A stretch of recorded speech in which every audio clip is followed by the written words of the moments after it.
a grant in progress report. The Eleanor Park, what happened with all now, both Eleanor and Azalea Park were basically put into the VLC DCR program, Conservation Foundation. And we received a lump sum by pushing both of those parks into this Conservation Foundation, over $300,000, and the council has allocated $160,000 to Eleanor Park with the plan that the council has approved, and $225,000 for Azalea. So we actually have those funds, and in the process of spending some of those funds down. An update on Eleanor Park on Friday. I'll be doing a walkthrough, and we'll try to down those stakes in the ground for the pads. Actually, the public works director is going to be out there with us as well as we look at the layout of the plan and put down the pads, and hopefully we'll get those pads in place in the next 30 to 45 days is what the intent will be with that. Federal funding. This is the last year. My understanding is there's actually two programs. There's a federal program and a state program. This one happens to be the state program, and this is the last year for the state grant. For this grant, and we won't see another opportunity for 3 more years because you go into a cycle for 3 and then come out of the cycle for 3.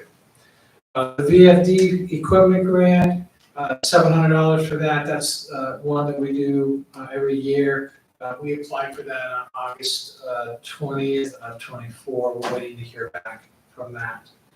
The big one here, the VDOT extension progress. The VDOT extension project. That is a 3-phase project. We did request and receive an extension of time. So our first match due in January 2027 of $329,000. You see that. Phase 2 is going to occur in 2030. That match is $273,000. July the following year, 2031, the match is $5 million, which is the actual construction. That is the largest block, that particular grant, and will need to be addressed by 2031 as we move forward towards that date. Also with VDOT, we had a second one, the Wayfinder. Phase 1 was completed. Phase 2 is the gateway signs that the town has earmarked $40,000 for, so you can see the phase out. Phase 1 is completed. Phase 2, we'll get the gateway signs posted, and then we move back into phase 3, which is additional signage within the town to specify certain areas of high interest. So there's 3 phases for that, and we're currently working through phase 2 before we go back to phase 3. There's a second DCR grant, which we just received, and the town manager just signed for. This is an $80,000 grant.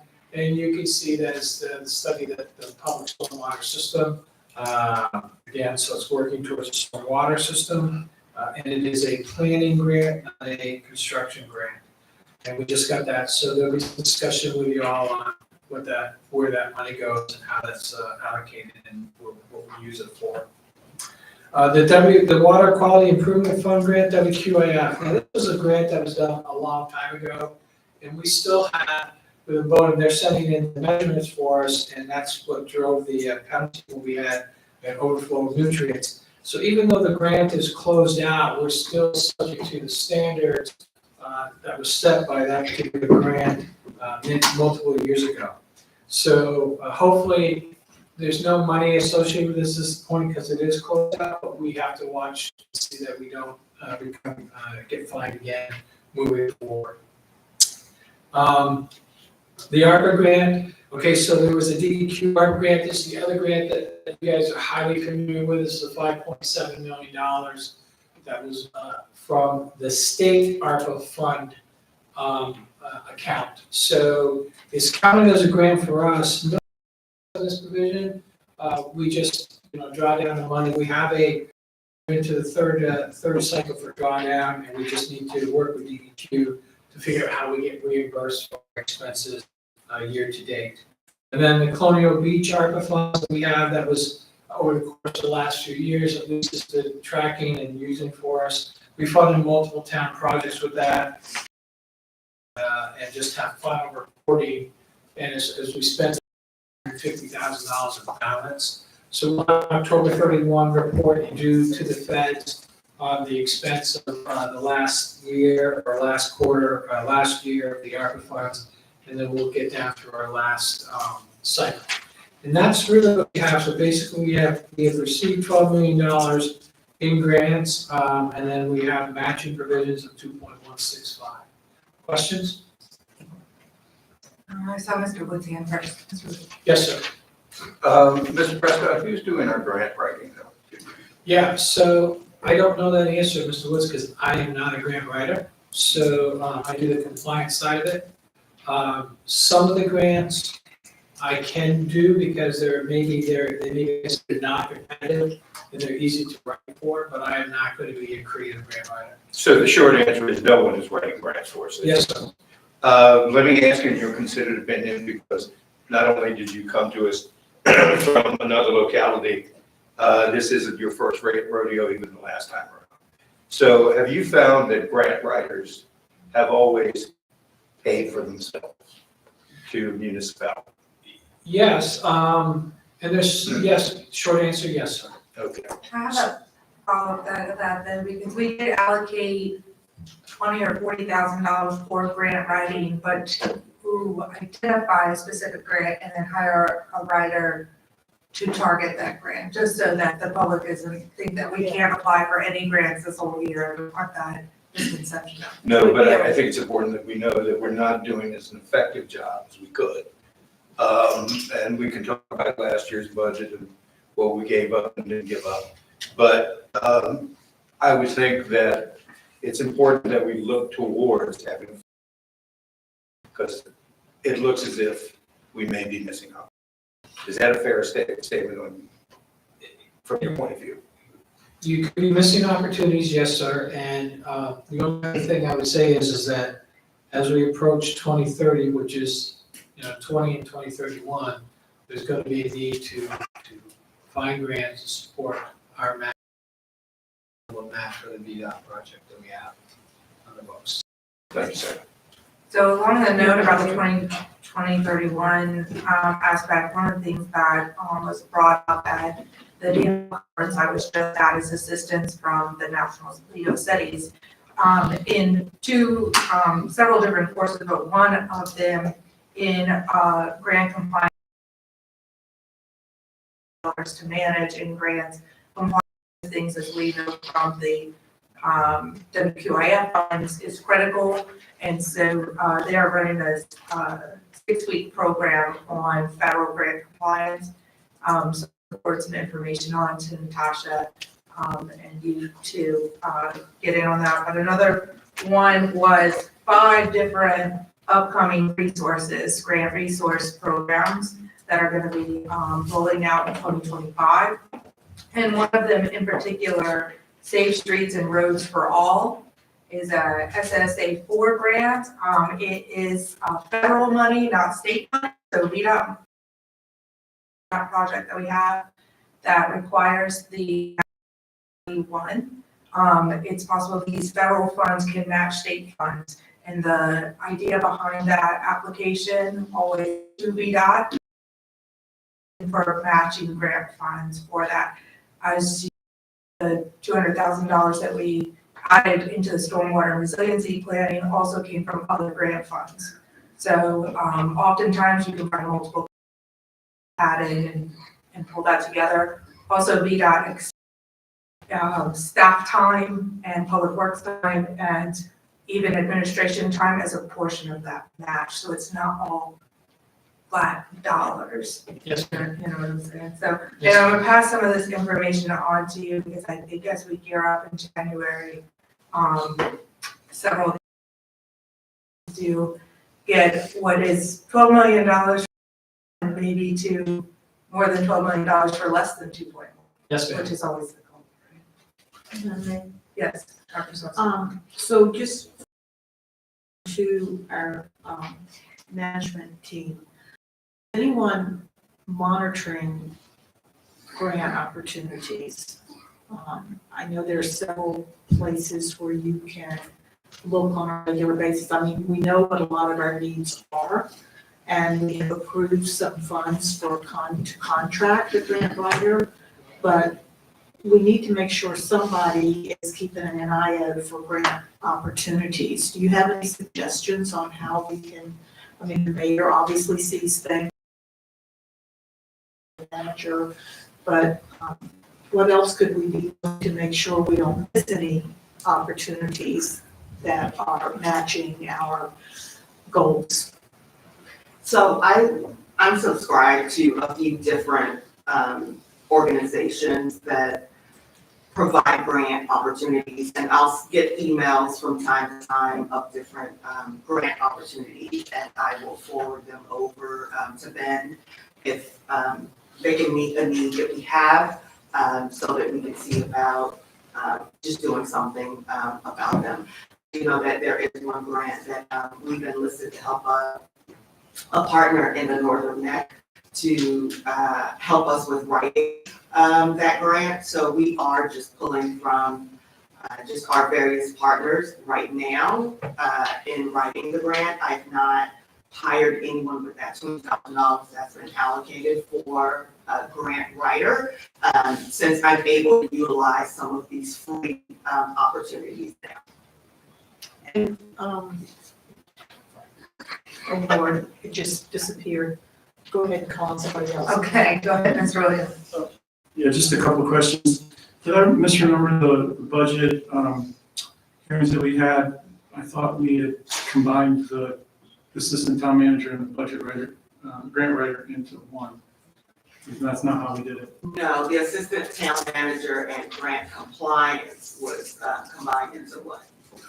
Okay, I thought it was right. Okay, and then also wanted to ask about the grant that you just alluded to, the constituents that emailed, I think council, or at least some of us, about the North Beach, and saying there was a Department of Conservation and Recreation grant available, possibly of $3 million. That's the one you're talking about. Yes. And it was due in November. And last time I talked to you, said you thought you'd be able to make the deadline. Is that still the case? That is still the case, yes. That's who I alluded to. So we do have assistance in writing that grant. Okay, just, I don't know if everybody in the audience is aware, but basically the grant, somebody went to a meeting in Warsaw and brought to the town's attention that there was possibly $3 million available for the North Beach restoration project. I'd like to just make sure there's a clarification on that. I've asked residents in North Beach to attend the meeting in Warsaw so that they can get information about that. Then we've been in touch with the Northern Neck Planning District Commission, which has helped us write many grants, including the revitalization grant downtown.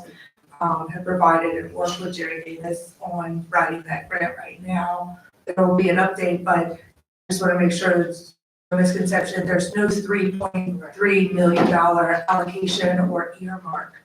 Okay, and I know there is some residents that emailed to that effect, but that's not exactly how the grant works. So I don't want people to have a misconception about the funds and what's available. I will say that is one tranche of funding from the state, but there is a next step to that in 2025 that is going to be bigger than the tranche that is available for the November deadline.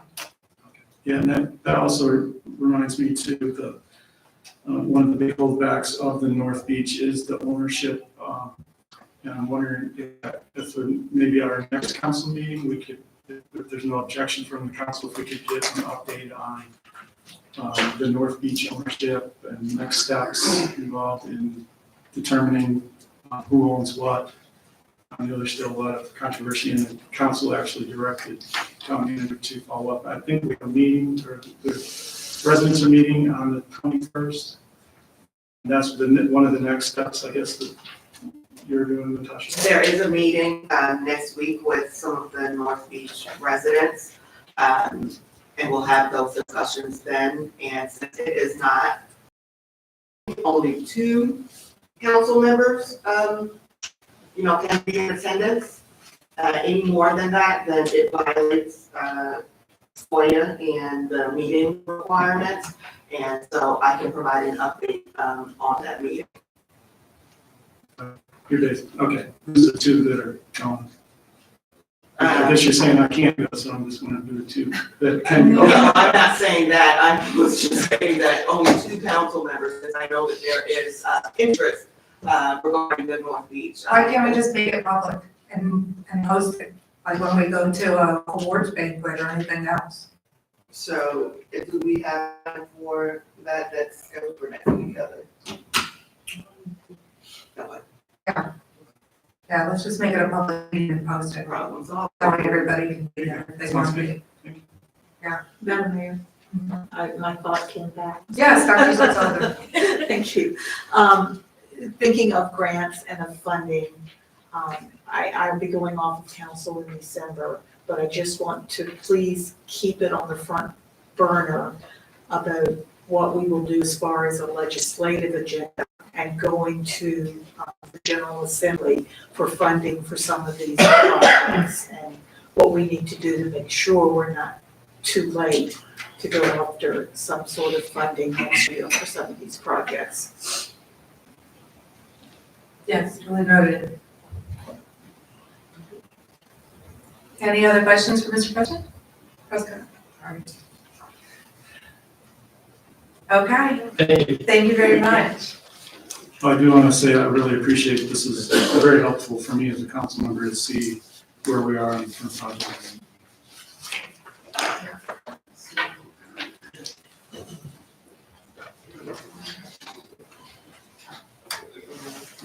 Okay.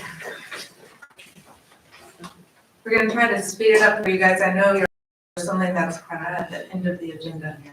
All right, Halloween proclamation. This is one of my favorite ones to give every year. As the town of Colonial Beach embraces the spirit of Halloween, spooky fun, creative costumes, and community togetherness, and whereas this enchanting season transforms our streets into a canvas of creative decorations and delightful festivities, and whereas the traditions of trick-or-treating, haunted houses, and pumpkin carving bring joy to both the young and the young at heart, and whereas we encourage all residents in this foolish gathering of neighbors, fostering a sense of camaraderie and fun, now therefore, we, the Town Council of Colonial Beach, in celebration of the spookiest night of the year, we do hereby proclaim October 31st between the hours of 5 p.m. and 8 p.m. as Halloween Spooktacular Trick or Treat Night. Let it be known that on this day, all residents are invited to don their most creative costumes. Let the streets fill with the laughter of children, decorate their homes with eerie elegance, and join in the community festivities. We encourage everyone to spread kindness through treats, share ghostly tales, and embrace the playful spirit of Halloween. Please stay safe and lots of candy to the kids. Thank you. All right, now the kids know where to get the candy, what time. Next up, Ms. Sullivan with the broadband enhancement and advocacy. Welcome.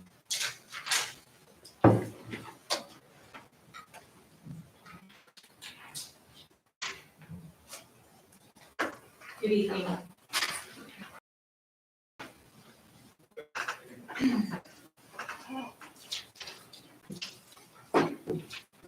Good evening. My name is Sarah. I'm here on behalf of the Broadband Council.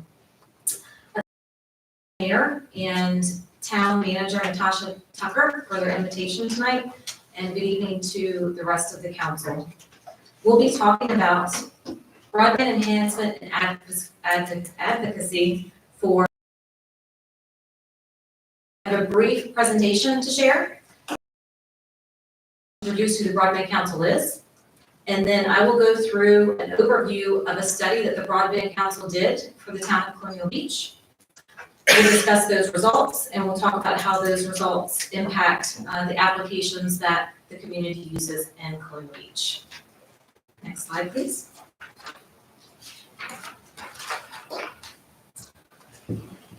All right, who is the Broadband Council? So the Broadband Council is a nonprofit corporation. It's made up of advisors, which you see pictures up here on the slide, and we have multiple decades of experience in the telecom industry.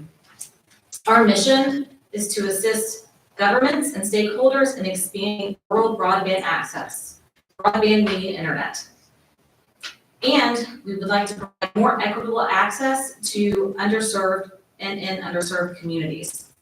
Our expertise includes funding, developing implementation strategies, digital consulting, network architecture, fiber installation, operations advising, wireless design, backhaul design, and AI, which is actually not on the slide here. We do have an AI expert as an advisor. We have a wide depth of expertise here, and just to give you an example, Al Bosch, which you see on the left-hand side of the screen, has held 6 CEO positions at various telco companies over his career. You see James Herbert, which is further to the right. James has held VP and general manager positions at several telco companies as well, and has also been an advisor for a local cable company, advising them on broadband. And then myself, I'm there on the end, I'm Sarah Sullivan. I have 27 years of experience in the telco industry, and my expertise is planning networks, implementing them, and maintaining them. If you'd like to find out more about our advisors, you can see that at thebroadbandcouncil.org, which is our website. Next slide, please.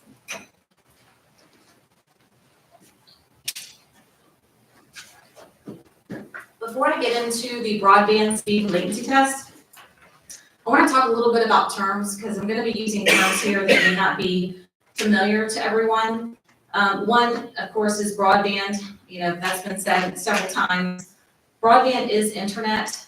It's really the term that the FCC, the federal government, has used to allocate funding for communities to extend their broadband. So broadband really is just internet.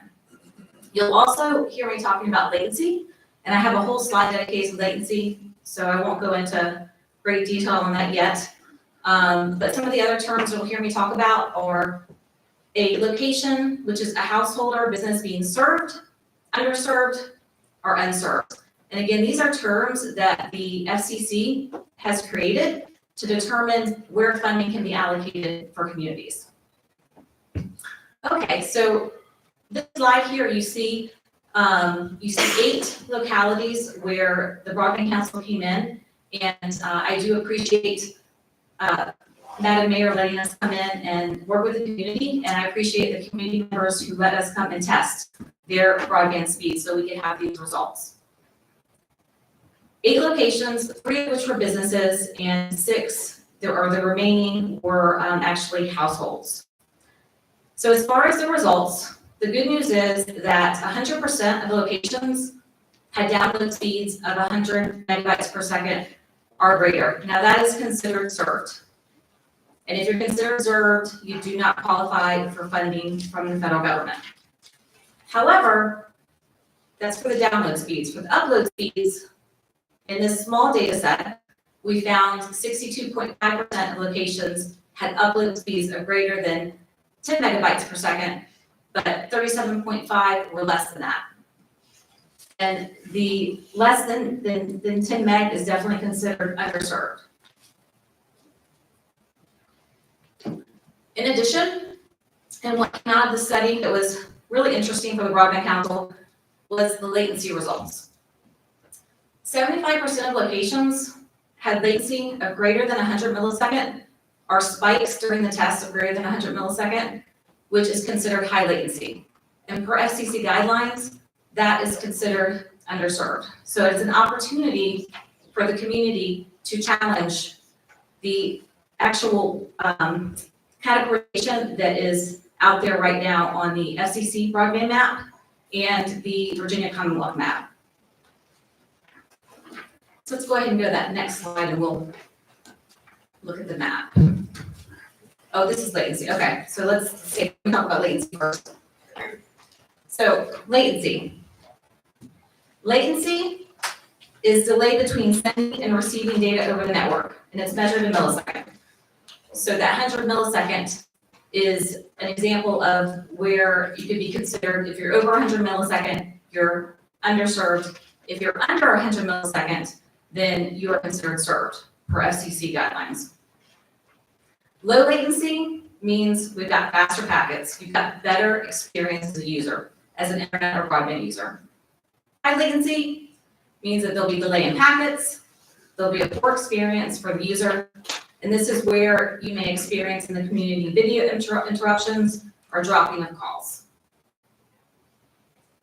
So there's 4 categories here, which you could think of as focus groups that may be important to the community. The first one's telehealth. You have virtual learning, digital business, and public safety. From a telehealth perspective, if you're having high latency on a telehealth call with your provider, they're not hearing you, you're not hearing them, that could lead to an accurate diagnosis. So it's important to have low latency for that application. Virtual learning, we have virtual learning at all stages of learning these days, and we have a lot of interactive online classes. So latency will affect those live discussions. It will affect engagement and collaboration between the student and the teacher, and that overall can affect learning effectiveness. Digital business. So those in the community who use the internet or web meetings for their business, low latency is really needed to have your good meetings that are don't drop calls and you can hear what's going on. It's going to lead you to a good customer experience. When you have high latency, you're going to experience the opposite. And then lastly, public safety. There can be impacts to 911 calls, remote coordination, the first responders, because this as well depends on low latency for fast, reliable communication. So as you can see here, as the results showed, there were some high latency problems on this small data set, but it can impact user experience. Next slide, please. All right, so here are the maps that I talked about a minute ago. And what you're seeing here on the left is the FCC National Broadband Map. Thank you for zooming in, Heather. Appreciate that. And these are sections of Colonial Beach. So on the left, the FCC is considering the town of Colonial Beach with 100% broadband coverage, which means that they think the entire community has 100 meg download and 20 meg upload and latency below 100 millisecond. And the small study that we did proved that that is not accurate. If you look the right-hand side, this is the Virginia map, Commonwealth map. All of those green dots show locations that the Virginia Commonwealth considered served. Again, 100 megabytes per second download, 20 upload, latency below 100 milliseconds. You can see one red dot up there, one underserved on this map. So from the broadband council's perspective, we feel like that there is definitely an opportunity to do a deeper test on the community, a wider test, and one that meets the FCC guidelines. And then you can submit that to the FCC. You basically challenge, they use the word challenge, the served status here. And they take that, they go to the provider, which in a lot of cases we know Breezeline is community, and Breezeline has to prove in that that they're serving you. But as a user, you're providing data that shows you're not. So the idea is that the user experience data proves in that it's underserved location, and that green dot is changed to a red dot. Once that green dot gets changed to a yellow, green is changed to a red, then that location becomes eligible for federal BEAD funding, and that is the goal. That is all for the presentation tonight. Broadband Council did provide a proposal to Madam Mayor and Natasha on ways that we could help the community. We would love to partner with the town of Colonial Beach and help bring in a better broadband experience. And any questions? I want to thank you very much. After you had done this initial study and then to go to the next step, that's why I asked you to join the council meeting so everybody could hear kind of where this was going. Because the initial question was, I keep hearing, we have bad internet. And I keep getting back, no, you're fine. And then I keep hearing, I have bad internet. And then I keep getting, no, you're fine. So I did a study, a questionnaire, many citizens filled out. Anyway, telling me, once again, that they were not fine. And so this is now the next step to quantify that into, questioning the served status. The served status, though, if we can get it to be more accurate to what I believe is people's actual experience with the internet here, what that will do is allow opportunity for our local providers, BreezeLine or Allpoints, whoever it is, to access these federal funds to improve our lines, to improve our fiber, right? And so right now, they're not incentivized to do so because of this served status.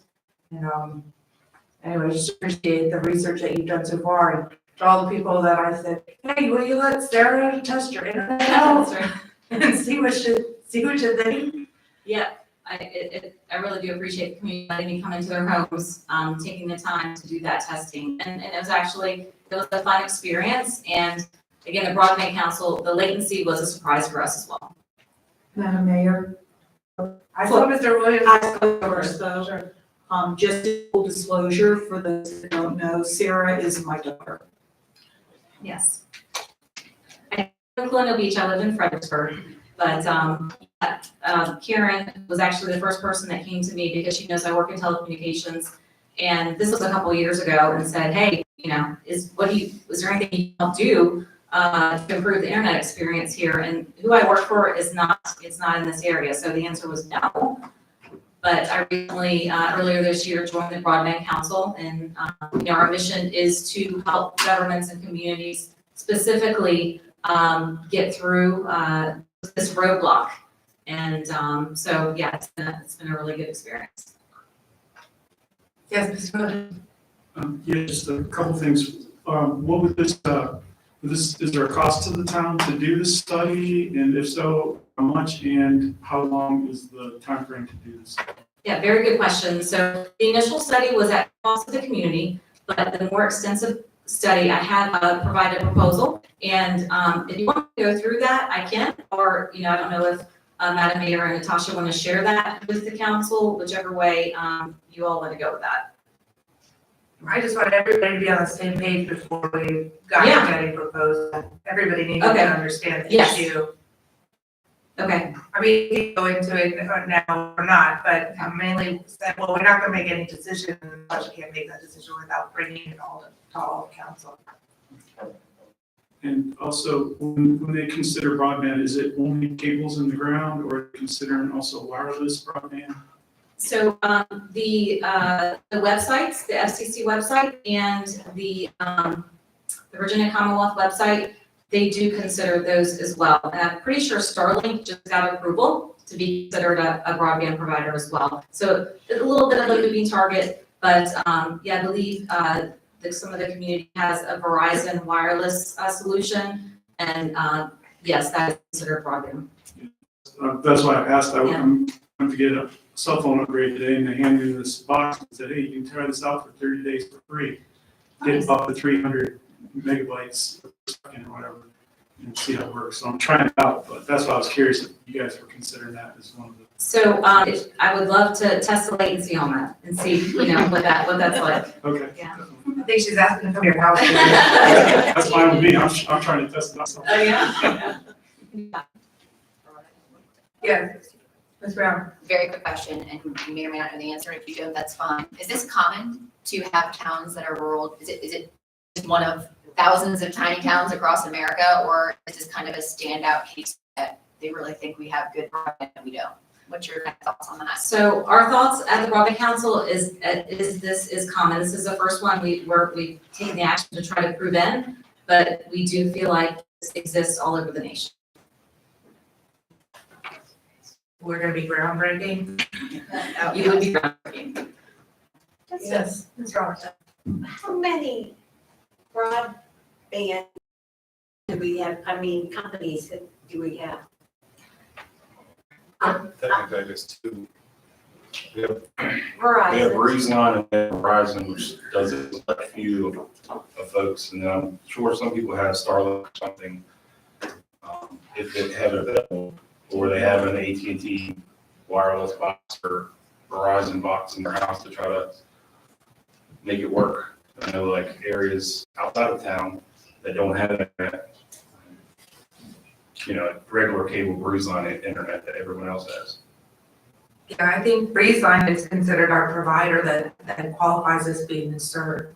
It is the main one, yes, and part of the proposal is educating the community, so the community understands, they actually will teach them where to go. They can see this information for themselves really easily, put it in their address just like you would a Google map, and they can see what's available, what their status is. And I think, with the community having that information, you are gonna be a stronger force in ensuring that you get improved broadband. In the next phase of testing, how many people need to participate? I don't have an exact number. I don't think that the FCC has an exact number either, but I do know that you can submit an individual location or you can submit in bulk. So, the Broadband Council would work with the town to find out what that good number is. How many do we really need to prove in that this community is majority not served? Yeah, I just had a question in regard, if the AT&T Wi-Fi experiment is successful, might it make broadband as well, basically Breezeline, a secondary choice? Because the Wi-Fi is, if it works, it's half the price. And everybody in town is complaining about their Wi-Fi. So how much value would this have if the AT&T Wi-Fi works correctly? So I'm not familiar with the AT&T Wi-Fi. I can actually look it up on the website and check it out. I'm not familiar with that solution. But I will say that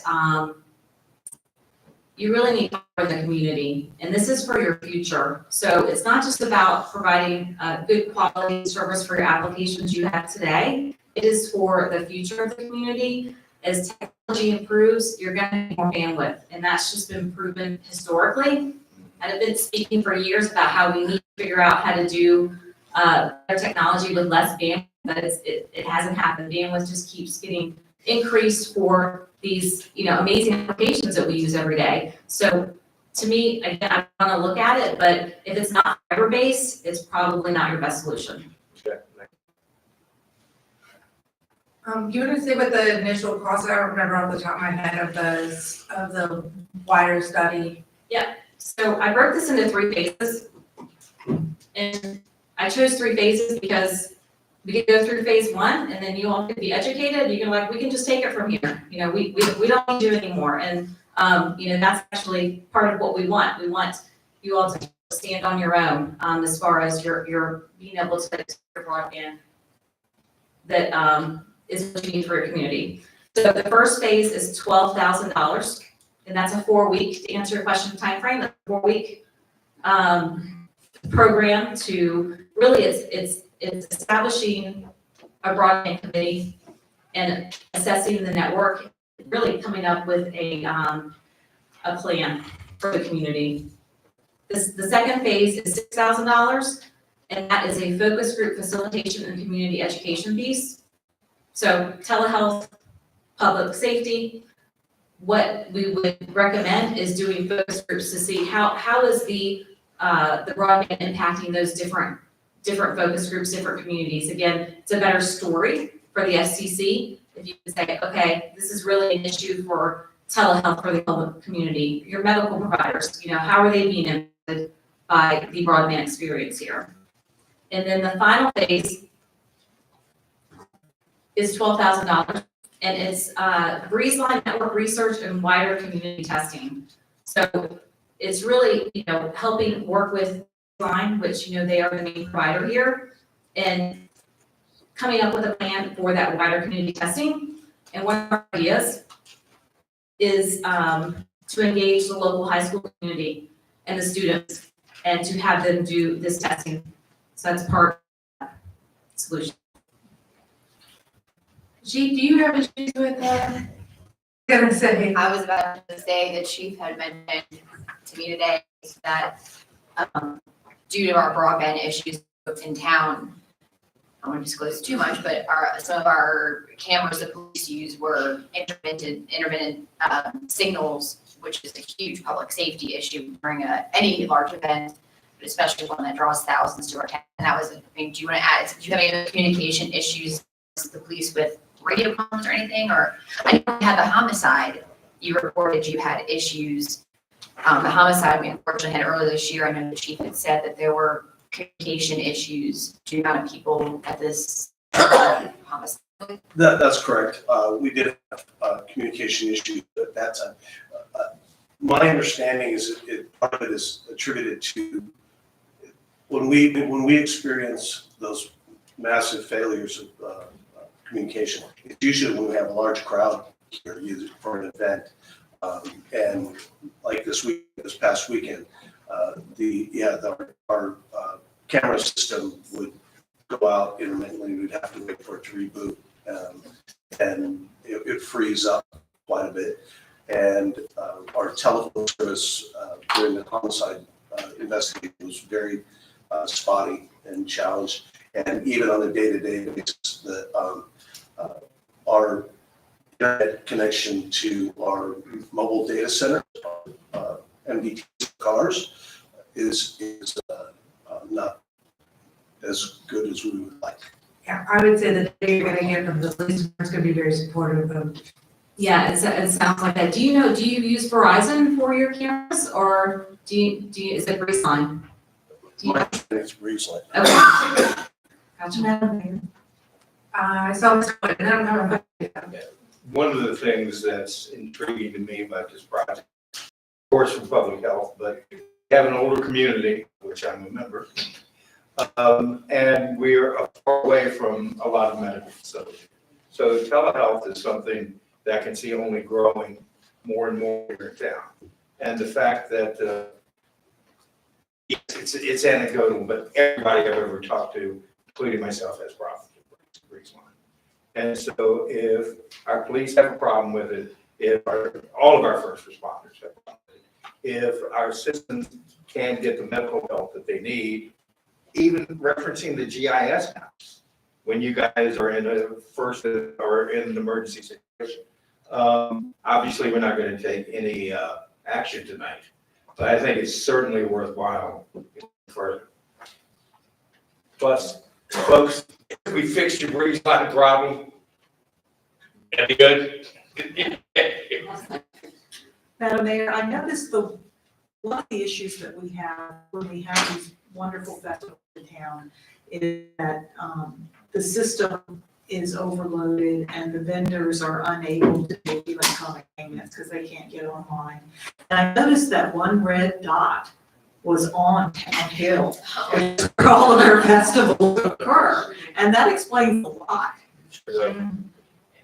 That's a good point. So, like I said, I really just wanted to bring everyone in the fold on this conversation. I know you had done the initial testing for free and appreciate that, but it to bring this forward if there's a next step. So, at this point, I think, we just want to let them talk into seeing if this is a cool thing to do and bring it back to us at the next meeting.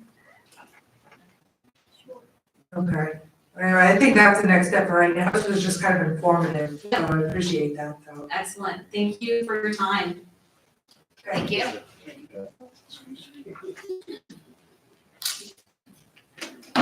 Next up is Dr. Adam.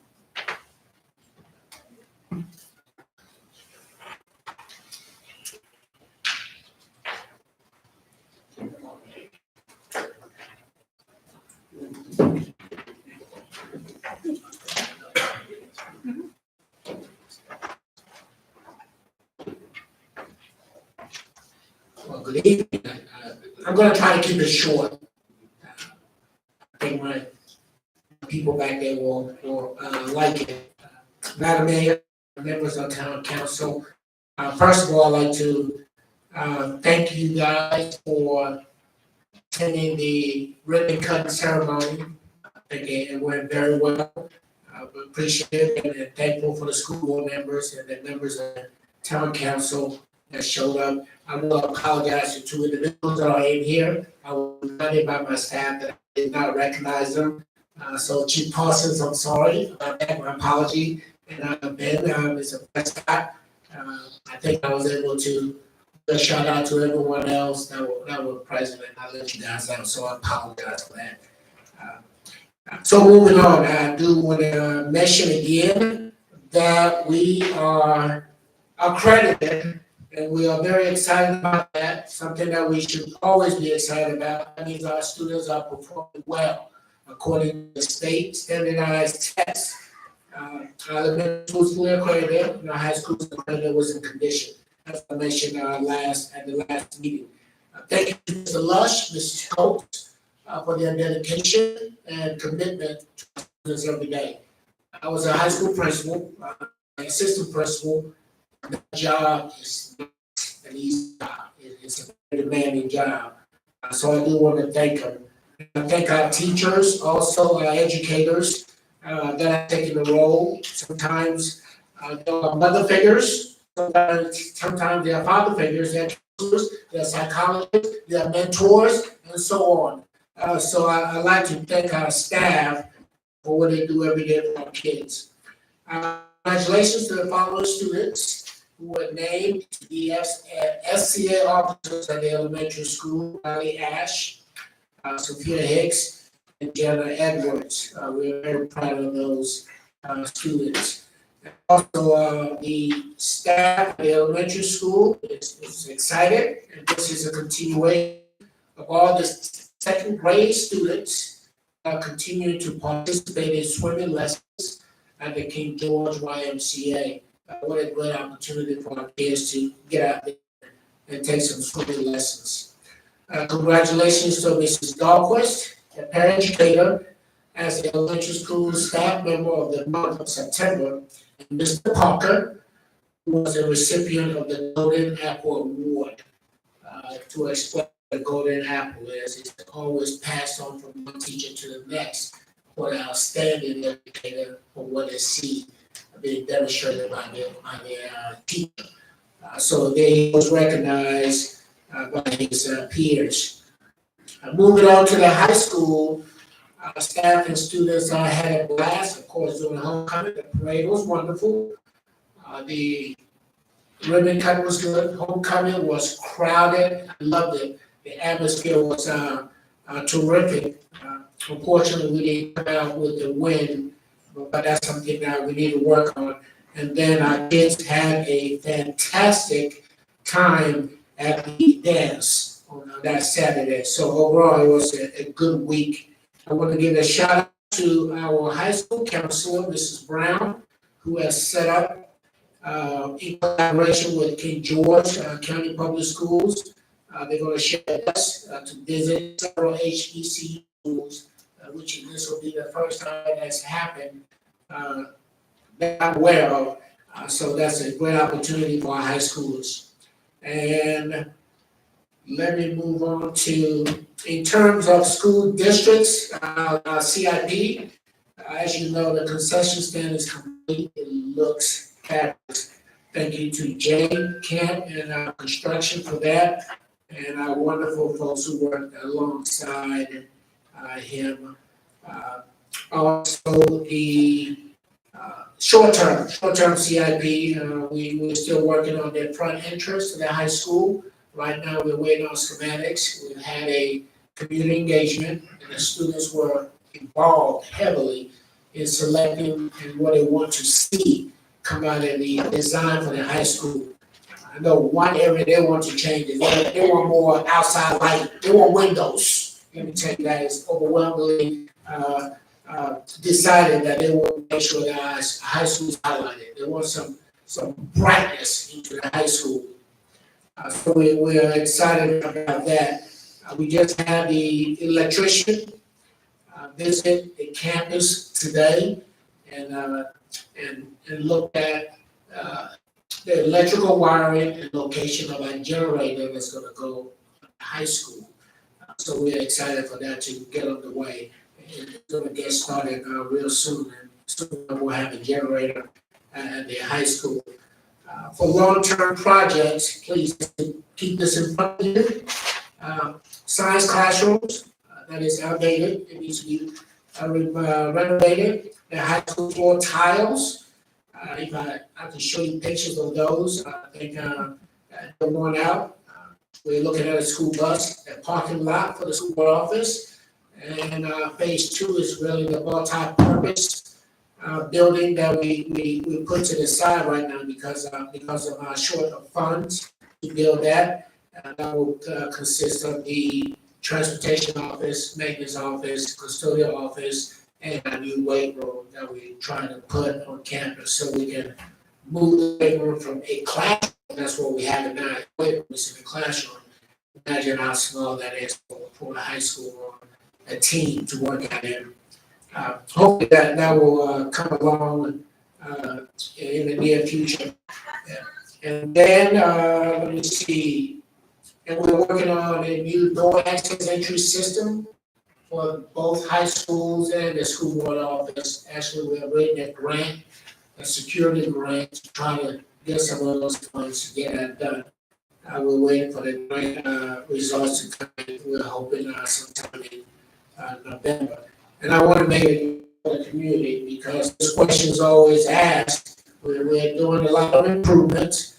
How in the world is the school paying for all of this? And I will share 2 minutes. For the generator, I will say that 100% of that is from grant funds. It's not zero came from the town or the school budget at all.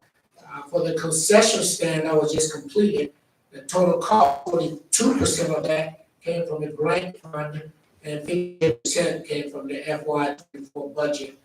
Just to make that clear. And we're always looking for grants to fund our projects. I have some exciting news, and I shared this with the board last week, Wednesday.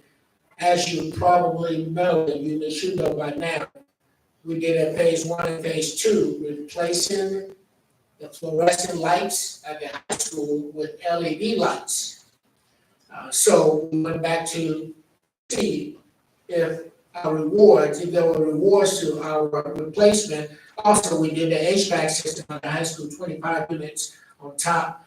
I will say in 2023, the electric dominion bill for the high school was $6,262 for July. Now, this year, July 2024, it was $5,357. So a difference of $905 difference saved. Now I'm gonna jump forward to September. September 2023, we spent $6,404 in the Dominion Power Bill. 2024, in September, we spent $4,817. So there's a difference of $1,586 in just the electric bill alone. Just from taking the lights in the high school and the HVAC. So in the long run, we're seeing some dividends out of these improvements. Now moving to the last piece of my presentation. Last month, I gave you ADM of 573. Today, I will give you ADM of 571. Now, please keep in mind that it goes a little bit up, a little bit down. Depends on who decides to move, who decides to get out of the town, or who decides to move in.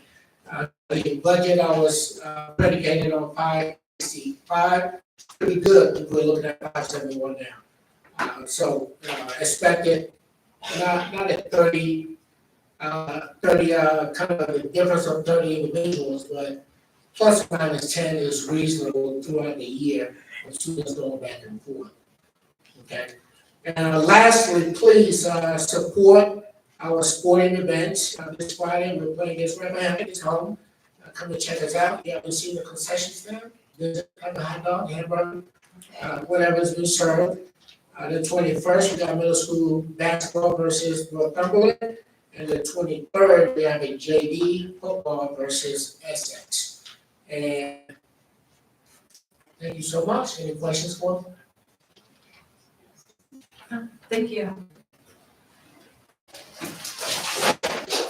Oh, no.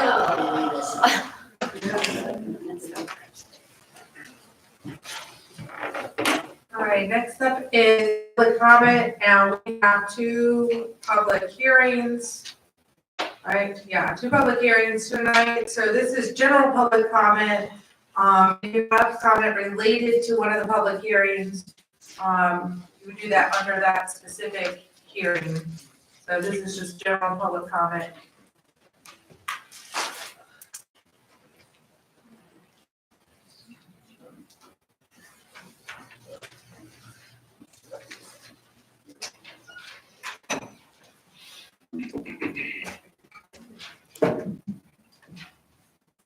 I have 3 people signed up for general public comment, and then I have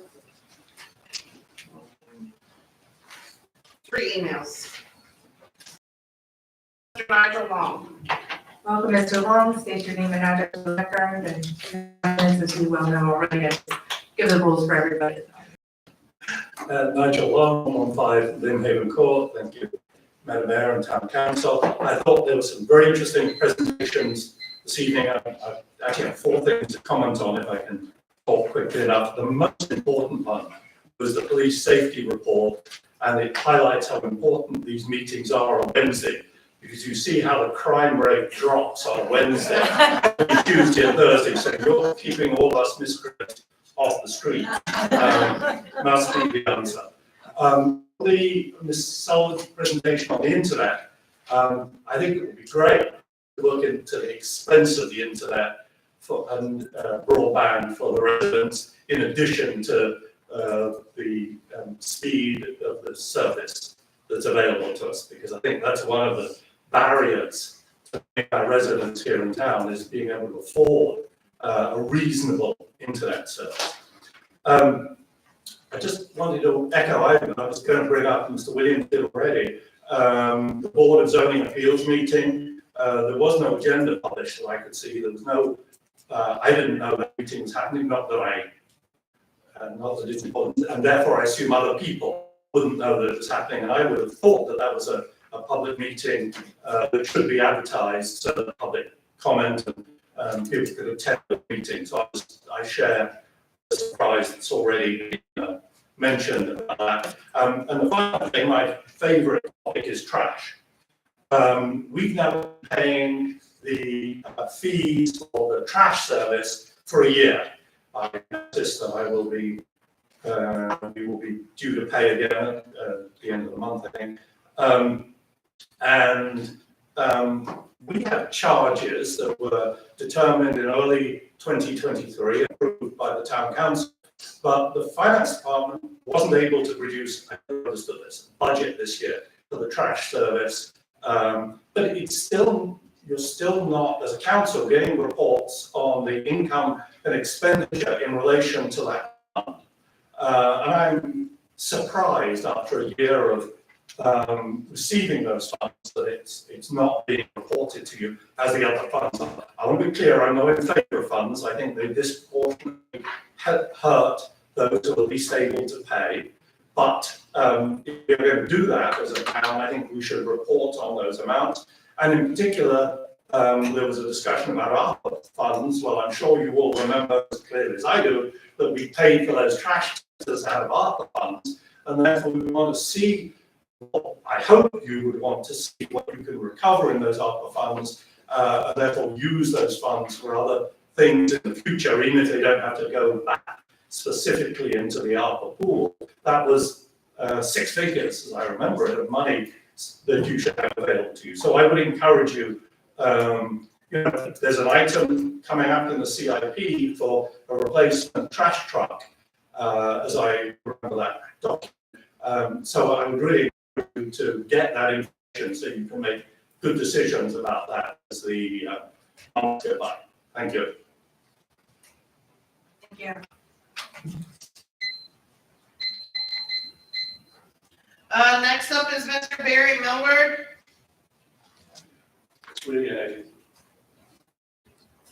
Barry Millwood, 405 Livingston Street. Madam Mayor, council, staff. Many of you know, but not all of you know, I'm a member of the electoral board for Westmoreland County, so I'm pretty passionate about our elections.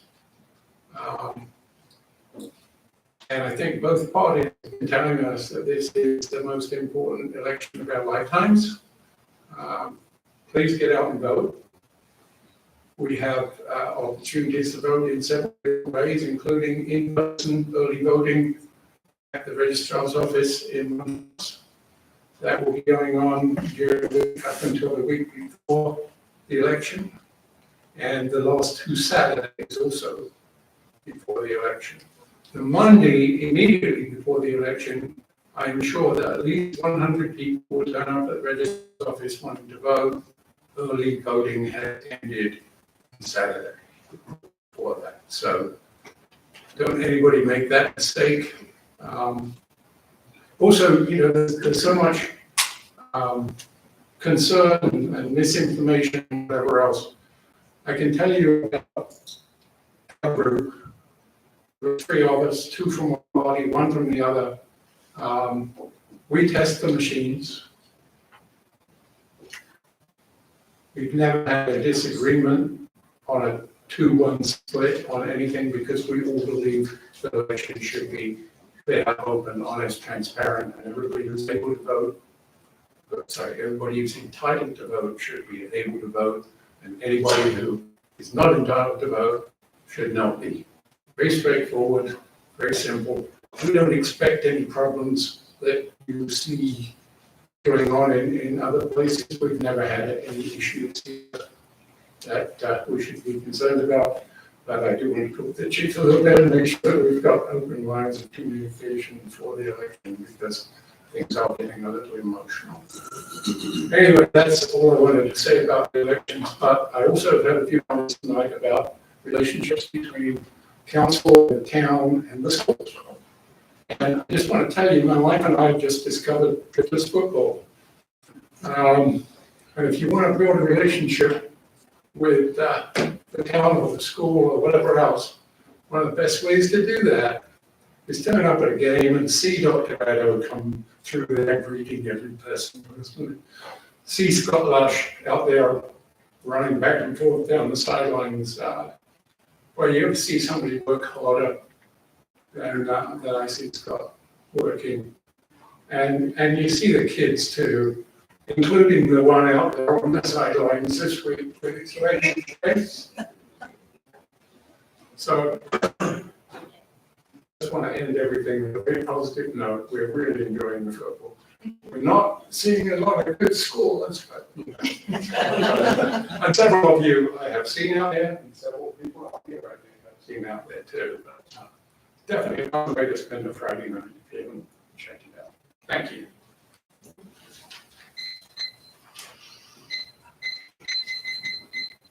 Mr. Eric Nelson.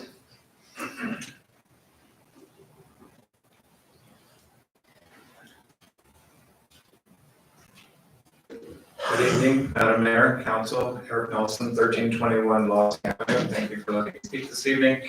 I just wanted to underscore something you said, Madam Mayor, about downtown Colonial Beach, the Main Street affiliate here in Colonial Beach, and the application that we have just concluded for our full Main Street status. It was a Herculean effort that we undertook because we had some unusual circumstances arise. And I just wanted to say how proud I was of the work of the board of directors of downtown Colonial Beach. We all worked extremely hard to make the deadline of the application, which was last Friday. We did get it in on Thursday, just in case there was any hiccups. We didn't have any hiccups, so just really thrilled that we were able to get it done, and wanted to congratulate the rest of the board of directors on that. And also wanted to thank the council for the resolution that you guys will be voting on tonight. It shows the support that the council and the town has for the Main Street project. It's a super important thing that we have the support of the town. Without the support of the town, it really can't go forward. So we're really very pleased the town has supported the efforts of the Main Street program here in Colonial Beach. And the other thing that we had to do in these sort of unusual circumstances that we were faced with was we had received a $60,000 grant from Virginia Main Street to hire a consultant who would do a study for Colonial Beach to enhance our economic vitality in this town.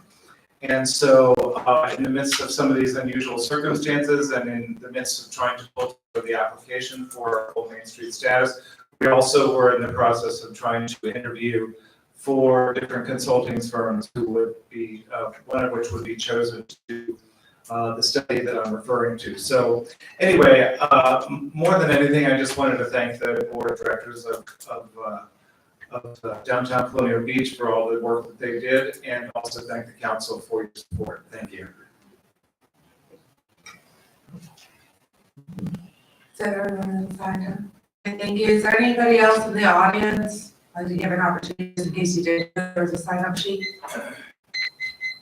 Okay, we have an email coming, so the clerk will read it.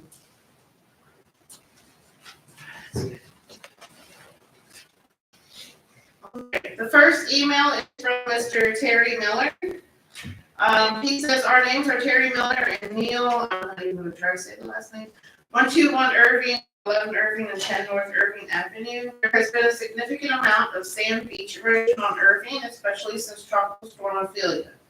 The mean lake level height of the river is much higher regardless of coastal flooding events. This is the new normal. By looking at the 2 new increased height rock barriers on Irving versus 2 legacy ones further south on Irving, St. Beach, the newly increased mean level height of the river, an extension of the Chesapeake and an extension of the Atlantic, is able to be viewed and documented. Ophelia, just a tropical storm, washed out the South 4th Beach rock barrier beach area on Irving. Successive storms, even light ones, are eroding the others. Also, a viewable documented haze. We understand in talking to longer-term residents and owners that sometimes the beach washes out, then back in again. We have 3 suggestions we would like for consideration. We are asking the town to consider planting native and non-native grasses and reeds in front of the Irving Rock riverats, perhaps other areas. The reeds leading to dockside, we think are native and have done remarkably well. The Frady's grasses at South Irving, while non-native and considered invasive, have also held up well and kept the sand in place behind the riprap at that location. Keeping the beach in place at North Irving and all other beaches is essential for tourism and our own enjoyment as owners. And for the protection of life and property, what is Colonial Beach without the beach park? Returning to the concept of native, what is native anymore? Plants are migrating, climate is changing. Plants that did not grow this far north have moved. Southern plants have died off. The osprey and the babies who could make it left very early this year. We are being given a message, what is Colonial Beach without the beach park? We need to think ahead for the next hurricane or nor'easter. Plantings of native or non-native that can ground the sand and soil ground our location as beach town. Our second suggestion is more trees along the beach. We say this in the context of first, yes, please block our porch views in the interest of holding down the land. What is a view earlier in the season only to have the beach and buildings washed out later? We support the town's tourism efforts with the annual Florida palm trees, but of course they die annually as well. They're not meant for Virginia, which is why they are shipped up. If you drive by the house with the big yellow chair, you'll see by the driveway side of the house 2 windmill palms, tropical like the Florida palms, but from Bulgaria, and will not die back down in the winter. Not expensive, we planted 4 more in front of the jail at 10 North Irving to provide shade. They grow to 20 feet tall with strong roots and hold the soil or sand in place. Another consideration on the shade concept, we had one child frantically brought into our house with a type of child stroke that from the cold flu plus being on the beach and water than the beach. Ms. Fitzgerald responded to the 911. If the child had shade, we were told the stroke would have been minimal or non-existent. A third suggestion coming from Terry's Louisiana roots is dead tree donations. The context context is for decades people that have been donated non-tinsel lake holiday trees. Then the trees are placed in areas like South Irving, not visible of the reeds and grasses. They help the beach and the soil erosion by capturing both and decomposing to feed. The annually dying Florida palms could also be contributed when cut down. We see people come every morning and evening on their golf carts to enjoy sunrises and sunsets. They talk to each other, they visit. There needs to be a place to enjoy those moments, the beach. The next storm is right around the corner, so we need to make ready. We want to step aside and thank you. Thank you to the mayor, town council, public works, planning commission, town staff, and more individuals whose names will not be visible to us. The new Highway right on Irving for is working. We understand it is a years-long effort to put structural pieces like that in place. Grants, funding, years. We are thankful as homeowners and as business owners for the work being done. Thank you for your time. Terry and Lee.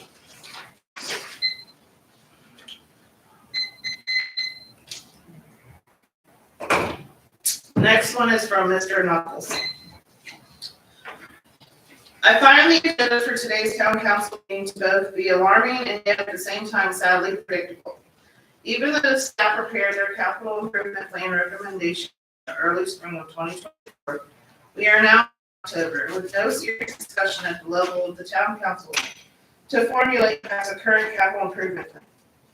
The fact that we are relying on an outdated plan is obvious. Mayor Schick's own campaign website references the most recent CIP, which states that a placeholder of $10 million is included in the city for a combined police station and a municipal center.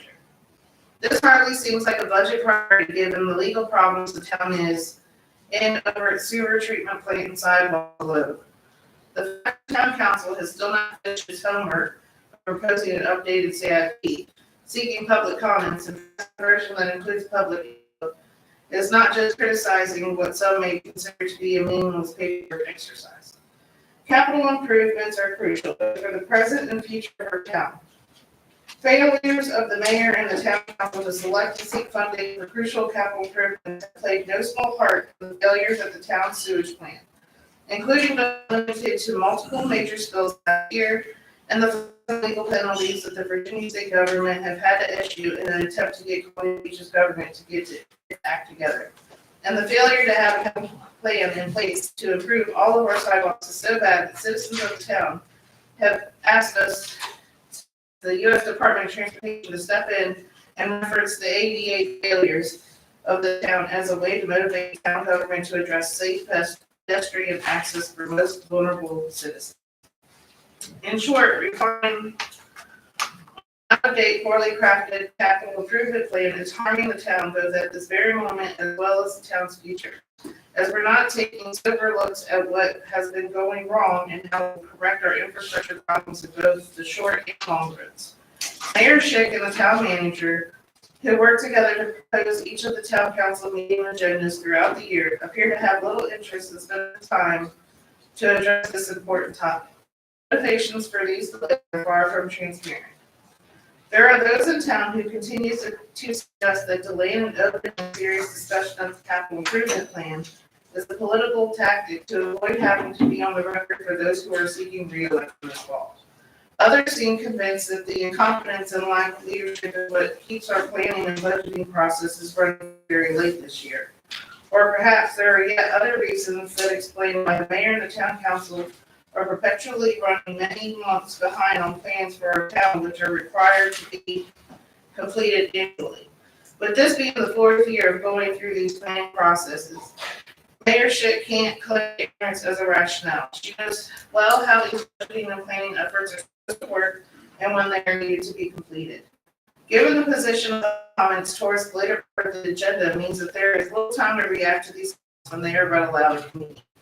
That said, I am transmitting comments to all town council members hours before the meeting. As such, I hope that the individual town council members will object to Mayor Schick's proposed agenda for the 10/16/2024 town council meeting, vote to modify the agenda for tonight to include time for a serious dive into what items should be in a final draft of the long overdue CIP, so that it can be moved forward soon for public comment, additional modifications as needed, and then final passage.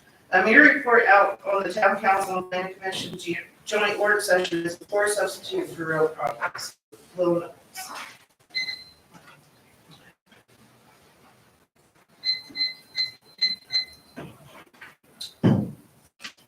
And the third one is from Mr. Mike Gray. He says, dear members, we would like to offer our opinion and insight into the matter being presented before you. First, eliminating FAR calculations to streamline the approval process, reducing delays in the permitting process. There is no clear definition in town code as to what should be included in the calculations for FAR. Examples being garages, stairwells, unfinished attics, mechanical rooms, etc. FAR is traditionally used for commercial buildings. The theory behind FAR is that by restricting usable floor area, you control the number of occupants and thus reduce the impact on the community's infrastructure. This does not apply to residential buildings. The use of FAR is especially critical to the 5,000 square feet lots in Colonial Beach, most of which are found on the number strips. FAR restricts the building size to 2,000 square feet, which makes it impractical to build a 4-bedroom home with a garage, regardless of whether 1 or 2 stories. If established building codes are followed, examples, road frontage, setbacks, height restrictions, impervious ground cover, and are harmonious with the surrounding community, then I do not feel there is any need for FAR. If a home meets these restrictions, I cannot understand how the town benefits in limiting the size of home that a landowner can build. FAR is not used in any of the 8 other jurisdictions in which we build. These jurisdictions specifically operate without strict FAR regulations, suggesting that community vitality can thrive through alternative measures. Rigid adherence to FAR limits can stifle creativity in architectural design, ultimately diminishing the uniqueness of neighborhoods. The town should welcome larger, more architecturally pleasing homes to enhance the community. Sincerely, Mike Gray. Great instruction. And that's it for general. Okay, thank you. We have, I know you guys are out there, but I want to take a 5-minute break so people can use the restroom. We've been up here for over 2 hours, so we're just gonna take a 5-minute recess and then we'll be coming back in. Okay, guys?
19 according to that one. Is the council and commission joint work session report?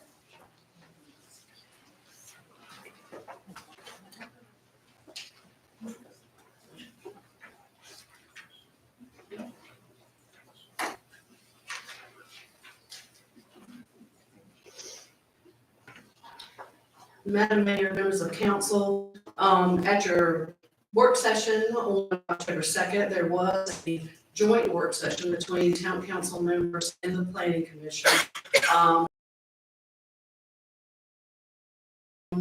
Council discussed these in what we'll call breakout groups. There were 4 breakout groups. Each of those groups included both town council members and commission members. After the discussion that each group had, the whole of the town council and the planning commission came back together, and there was a presentation to the whole group relative to the discussion in each group. Then planning commission members and town council members had the opportunity to add any comments or share additional thoughts. And then that joint work session was finalized. So I'm here just to update you on each of the groups, share some notes that came from each of the groups, and then get you all to, offer any additional suggestions that you have, or any additional direction that you have. These items go back to the planning commission for discussion. So with the first group was group 1, and this is a discussion relative to the zoning ordinance, Article 13, the parking requirements. So I've provided some bullet points on each one of these, from each one of these groups. This group decided that the intent of the evaluation or reevaluation, if you will, of the parking ordinance itself in the town, to identify issues around how business opportunities may have or may be lost due to current parking requirements was a good thing. I mean, that was the idea initially, looking at some of the parking requirements, was how to provide more flexible options, like shared parking, protecting, historic integrity of areas by not overloading it with required parking. Also looking at some of how golf cart parking might be able to be counted towards required numbers of parking spaces, because this is a golf cart town and that would be appropriate. And so the members of the group agreed with these thoughts and ideas of providing more flexible parking and more parking regulations that would fit more clearly within the town. And then there was a discussion about developing uniform standards for the C district, the C1 district, commercial districts, residential districts, as well as the resort commercial districts along Colonial and Washington Avenues. And the group discussed that staff would proceed with modest edits to Article 13, and that those edits would be discussed with the Planning Commission at the Planning Commission. Bailey Thompson, who is the Planning Commission Vice Chairman, was the speaker for this group. And if you'll continue to the next slide, the group also had a council member commented that the consideration should be given to allowing lot owners to offer overflow parking during big tourist days in town. That was something that's not in the current ordinance. And also the group clarified and that the Planning Commission should draft edits based on the comments that they received from the focus group, the Economic Development Committee that's been looking at the parking requirements. Bailey Thompson is a member of that group, and he's been working on those with the group. And so my understanding is he intends to bring those back to the Planning Commission. And those comments, as well as the comments from the joint work session would be the building blocks for the revisions to the parking ordinance. Are there any questions about that? And are there any other comments? Yes, ma'am. If you go back to that first slide, I think you mean CR and RC. C, CR, which is commercial resort, and then RC for residential commercial, or vice versa, I can't in remember. the Colonial in Washington Avenue. Yeah. Yeah, and that could very well be, I mean, where there are, residential units, if they're higher density, then we could look at. Yeah, but that's, it's not the residential zoning area that you're looking at. You're exactly correct, yes, ma'am. All right. Mhm.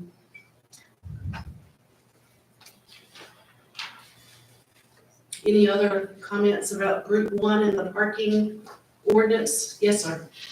Don't we already allow the lot owners to do the overflow park? I mean, what part would the town play in that? Would we put something in the ordinance that gives more flexibility to lot owners, or what would be in that ordinance? The way I read the ordinance was that it currently prohibits that. Right. It says that parking lots can only be used for the purpose in which they were built to serve the property owners.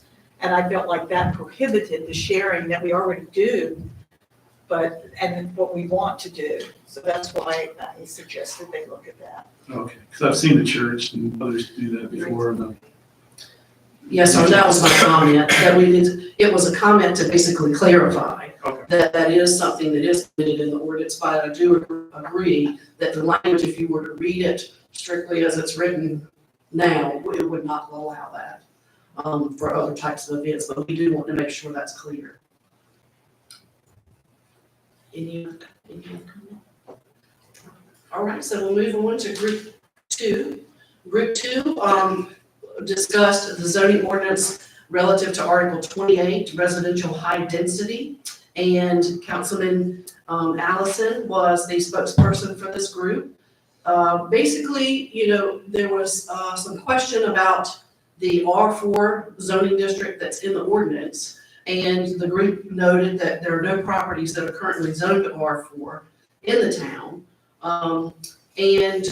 So there was something about if there were to be properties that are zoned R4 in the town, where might that area be? And so there was some discussion about perhaps numbered streets would be an area that may be appropriate for a higher density type zoning, or a zoning that would allow some more higher density uses. But in the numbered streets subdivision, which comes in under one ownership, where you design that subdivision based on, or development, where you may have a mix of residential type uses, some single family, some multifamily, townhomes. So there is a challenge in looking at this in the numbered street areas, because those lots are not under one ownership.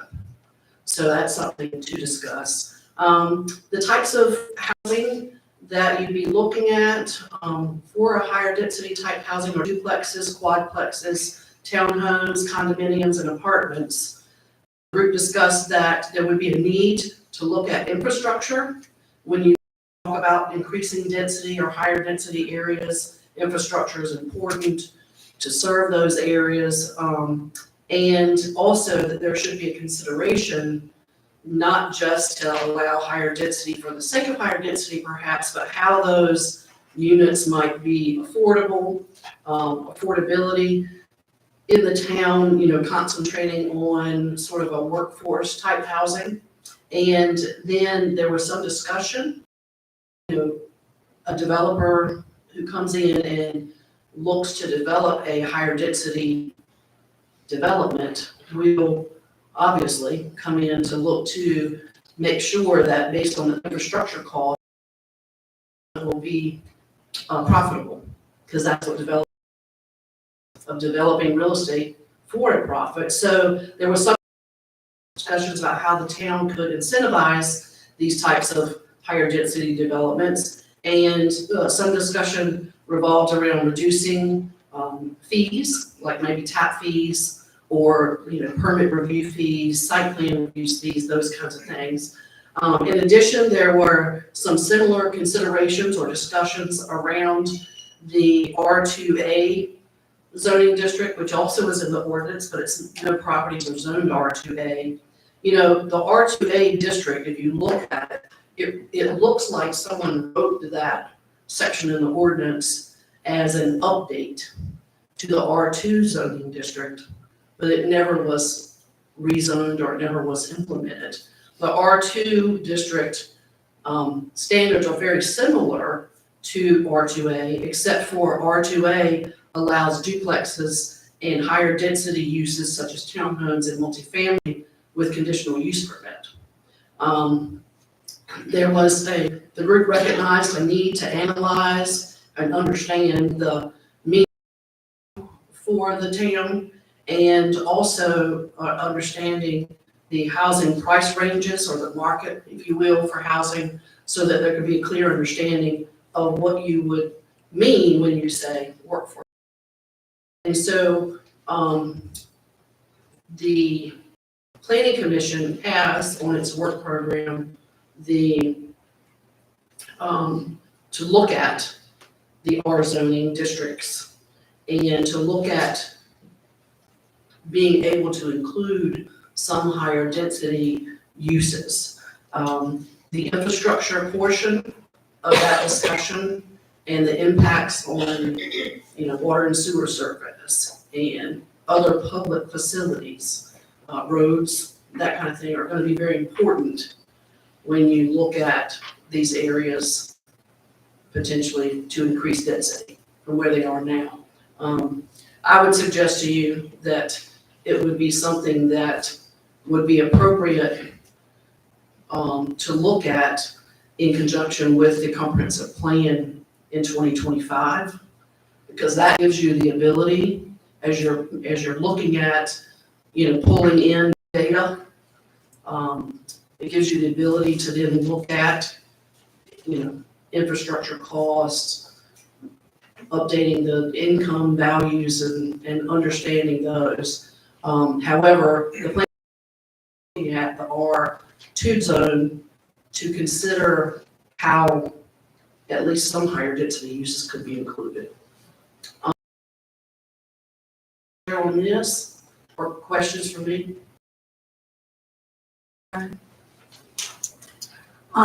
One thing I think we need to be careful of is when we're talking about median income and housing price range. When we say workforce housing, I say workforce housing, I'm talking to people that work here, right? So they work for the police department, they work as school teachers, they work at the town, not people that work somewhere else. And that income level is going to be drastically different, which is why we need workforce housing, so the people that work here can live here.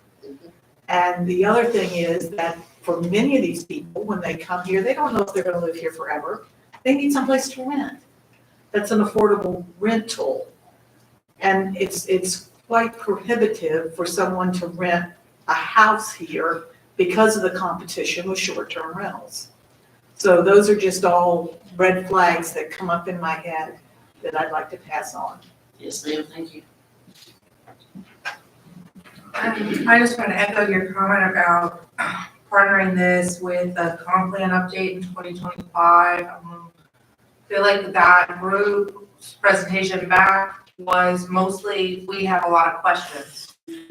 Wasn't really any definitive answer to those questions, which I thought was very insightful by the group, and that the feedback was very good. But the reality is during that comp plan update process, you're going to be getting more demographic information, you're going to be getting utility information, you're going to be getting some of the pieces that are going to influence the capability of those kinds of things. So changing an ordinance ahead of that planning process and really looking at all the many questions that they had about it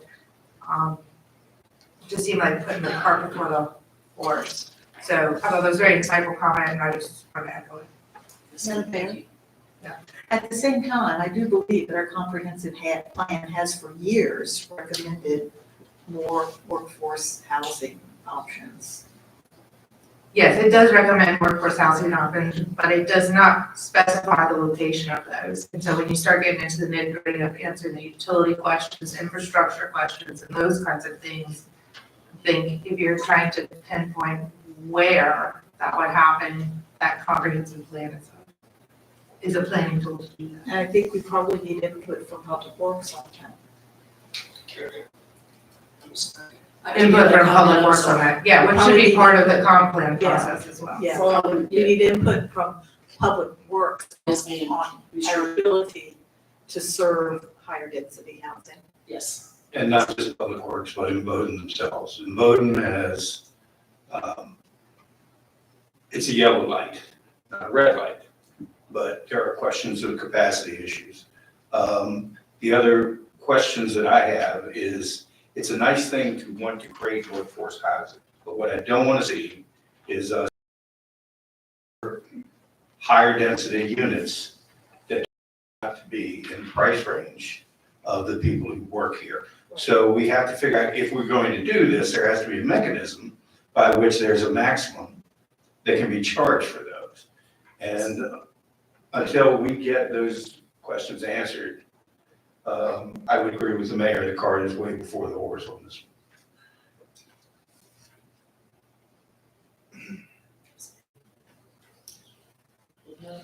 Keep going. All right.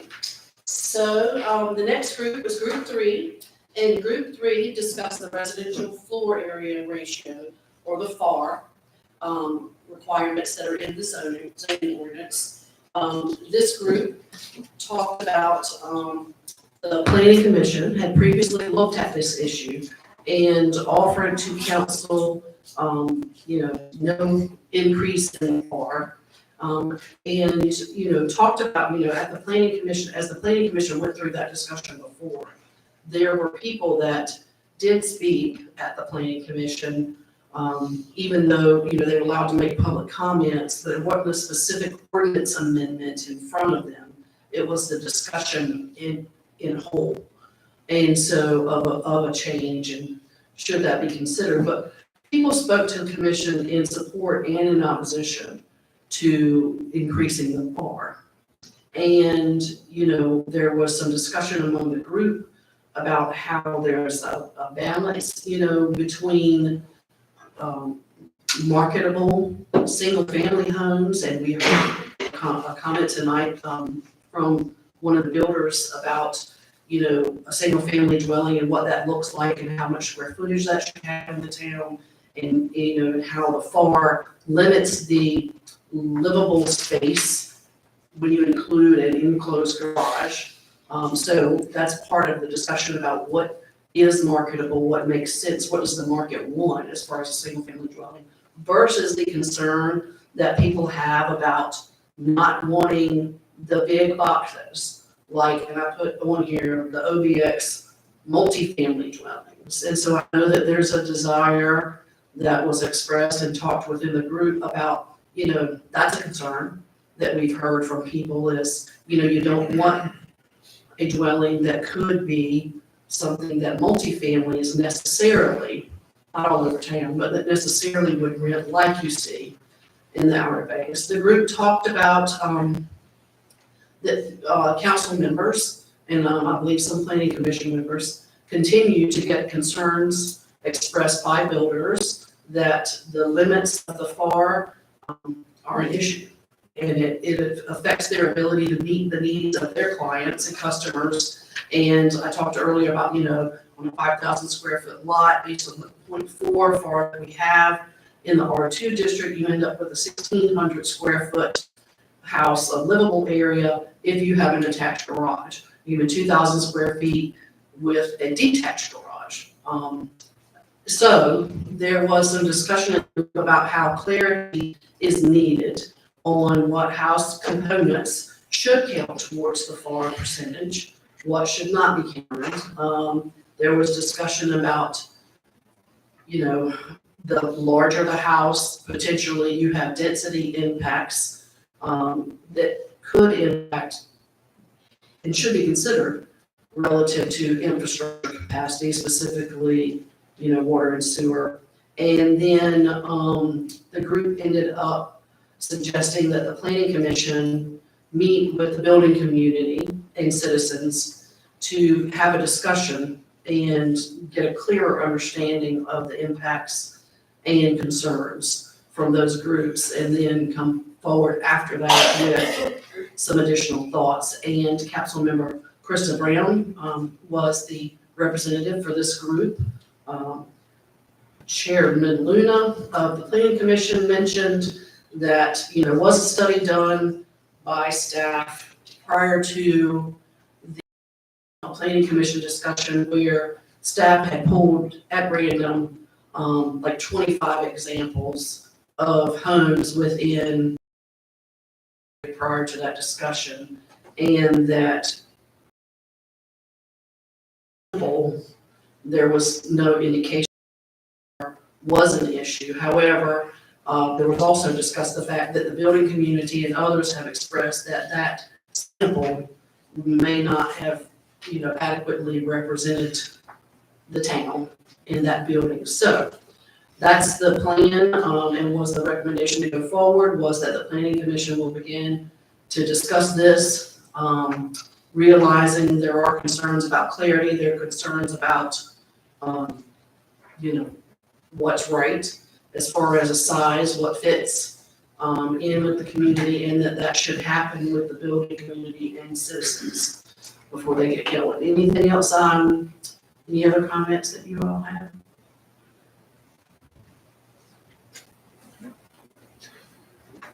Okay, Ms. Jordan? What can we do to provide the clarity needed as far as ask components count towards the FAR percent? What specifically are we looking for there? Okay, currently, Yeah. currently, the staff is, counting, all of the area enclosed within the structure as the FAR. Now, that does not count an attic that is not finished, without finished space, so the attic wouldn't count.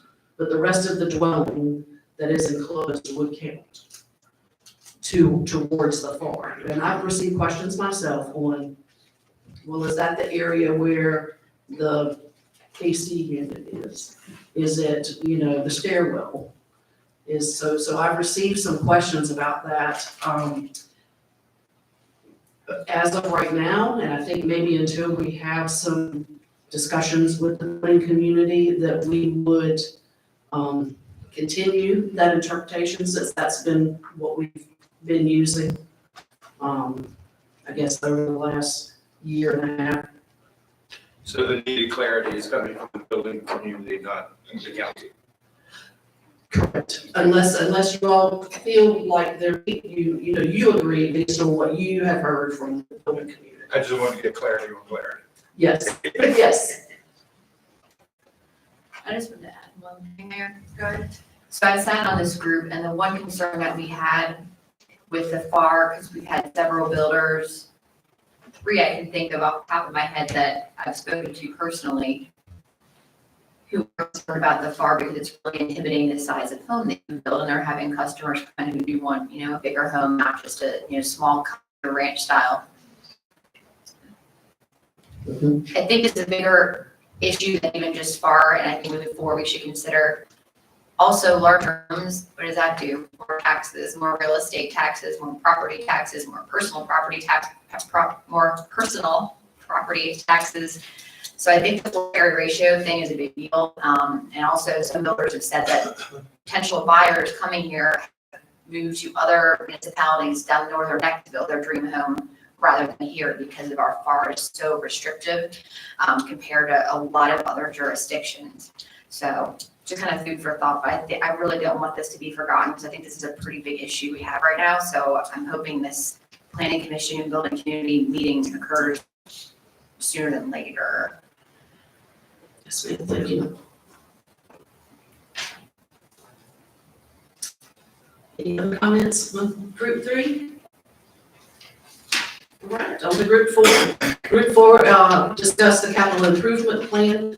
And so there were members of the planning commission and council on this group. Planning Commissioner Pat Kurtz presented the comments on behalf of the group. The planning commission members expressed that they didn't feel like they received feedback from council, so they were unsure what to address when the CIP was referred back to the planning commission. The planning commission asked staff, to update the plan and relative to clarity of the amounts that were shown and making sure that they all added up clearly, as well as ensuring that the columns were aligned well and that if there were any typographical errors, that those were corrected. It's my understanding that the planning commission will do this. Staff will provide this to the planning commission. The planning commission will update the 2024 report basically for this purpose, to clean it up, clear it up. And that, because there is a need to move on quickly, the attention to the 2025 CIP. And out of this, the group discussed a need to ensure that the capital improvement process is created so that there's an assurance that there's a feedback loop if there needs to be, that ongoing discussion, and that that there would be, direct comments and a process of understanding how that would be handled. The group discussed that everyone was clear that the CIP is aspirational, but that it is important because it is a placeholder for future projects. And that the group discussed that clarity relative to priorities within the CIP, within the 4 to 5 year plan is important. And then there was a suggestion by Commissioner Thompson that the CIP be modified to include a narrative for each item, so that would assist everyone in understanding what that particular item covered. And he offered a suggestion looking at the city of Fredericksburg's CIP because he felt like that was a good example of a narrative. So are there any comments or? Yes, sir. I think, if my memory serves me correctly, that the part of this was, I guess the town council felt that we received this CIP late, or later than we had normally gotten in previous time frames. And with the column, the mouse errors, that kind of stuff, all process was sent back and let the planning commission just fix that stuff, fix their homework, and then get back to us so we can then vote on it and determine if there are any changes at our level that needed to happen. And I don't know if anybody else thought that way, but that was kind of my interpretation of the reason to send it back and have that feedback to the planning commission to fix those items. When I was at BML this last weekend, there were several other examples of CIPs in the CIP process, and I agree with Councilman Allison that getting a CIP from the Planning Commission at June or July was the problem, and the fact that it came to us and it was so, was not really reflecting of the current situation. So I will say that another example similar to Mr. Thompson's example is also the town of Orange, which I shared with Ms. Becker several months ago.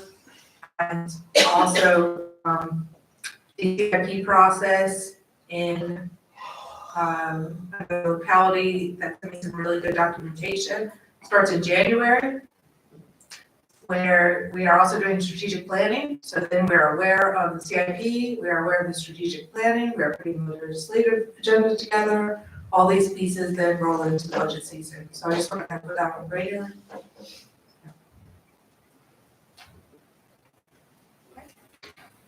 Yes, Mr. Wood.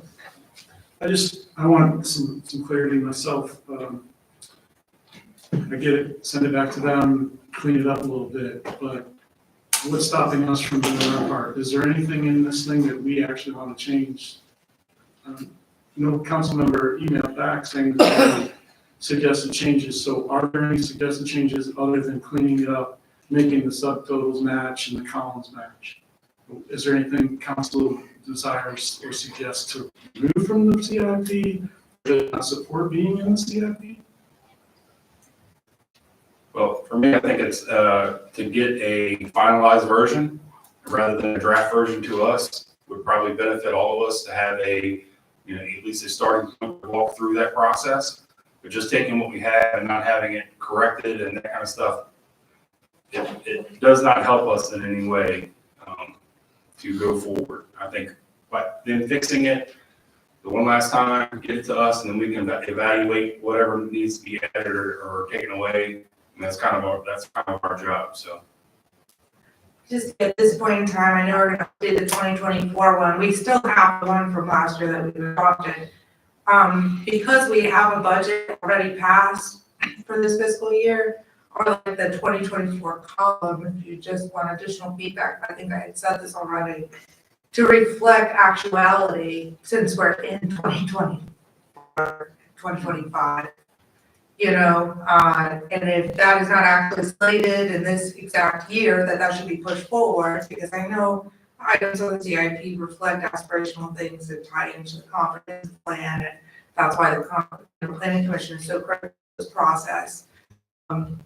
But, let's just be realistic about 2024, because I believe there were items on there that were not realistic.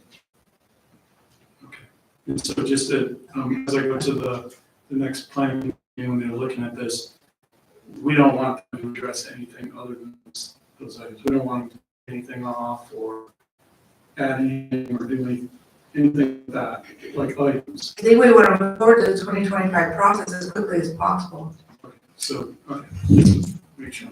Thank you. And I would offer, Madam Mayor and Council, that the Planning Commission had a public hearing and voted to recommend to you all the 2024 plan CIP in the state that you received it, right?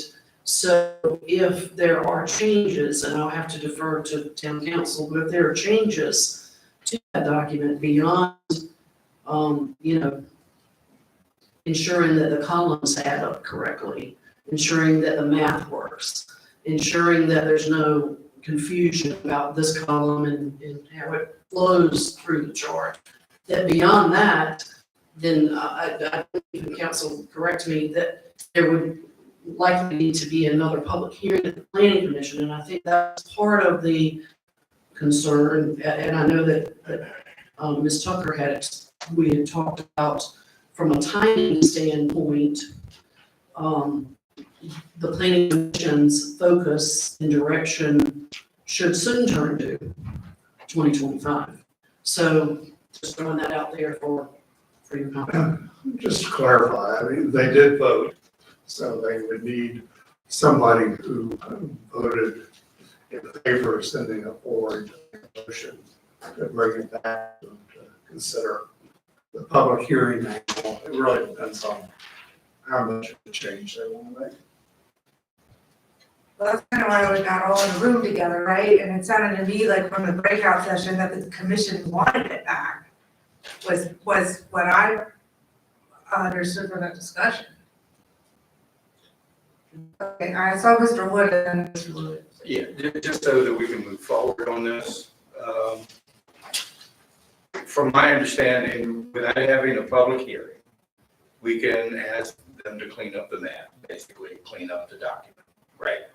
Okay, and then send it back to us. I think we could do that, and probably, as the mayor said, items that are on 2024 that we know don't apply, put that up to. And then we can begin the process of working on 2025, as the mayor suggested. So I think honestly, we're in agreement on that. If I understand you correctly, Darla, you're saying that the planning commission would like to go ahead and clean up the document, send it back to us, and then we start looking forward to 2025. At the last planning commission meeting, that was the direction that they gave staff. Was to clean up the, yes, and there was a vote to clean up and send it to council. And that's what we're gonna do, right? Unless there's different direction from council. So it doesn't really have to go in front of the planning commission again. Staff can clean it up based on the last meeting and get it back to us without the planning commission looking at it again. So that's my understanding. And that's what I was gonna say, Yes, because we had discussed that in the last planning commission meeting. yes, sir. The staff can actually make those changes and corrections and bring it right back to council without having to go to the planning commission, because they're not really gonna do anything except say, okay, yeah, it looks better with the stuff moved out of 24. If you think the commission is okay with that, I just want to make sure they're involved in the process and that they're not, I mean, I think the biggest part was not leaving out an entire public body that where this, plan initiates from them. Well, if it helps, I did speak with one commissioner tonight who seems to be fine with that particular version of it. That's only one person I talked to, in all fairness. But, And I can share with you that when the planning commission met last month, there was discussion, about, a few items, and was there a need to modify those items? It was at the direction of council put out to the whole commission to say, does anyone want to, I guess, reopen through a motion these specific items or not?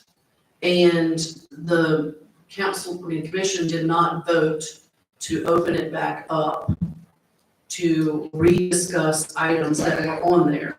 They did say, get the math correct, all of that, and send it to council. It was the understanding that perhaps council, they wanted some direction from council. But the If you really process want to- though with the clerk is we would still have to hold a public hearing. We need a document presented that is clear enough as to what we are actually going to be voting on prior to setting a public hearing date. Now, the commission meets before our next regular meeting. Mhm. So if there's a document the commission is fine with presenting, that's, I don't have any objection to that. I'm not trying to delay this. To be honest with you, I just want the correct document to go to public hearing. I don't want to put a document out there for public hearing that's not accurate. Right, and we can clean that document up but I mean, I guess, Mr. Powell or Mr. Williams, if you have any different recollection of the planning commission meeting, but that was my understanding. It was clean the map up and we're good with the document going to council. Yeah, that's what I understood. It sounded like Chairman, for example, said that he didn't want to address any of the other things, just the subtotals. Yeah, Matt Carlos said that, I agree. We need something we can publish for the public Okay, hearing. for your public hearing, and is that something that you would, I guess, direct staff to advertise for your next meeting or your November meeting? And if that's the case, we can, work on getting the map.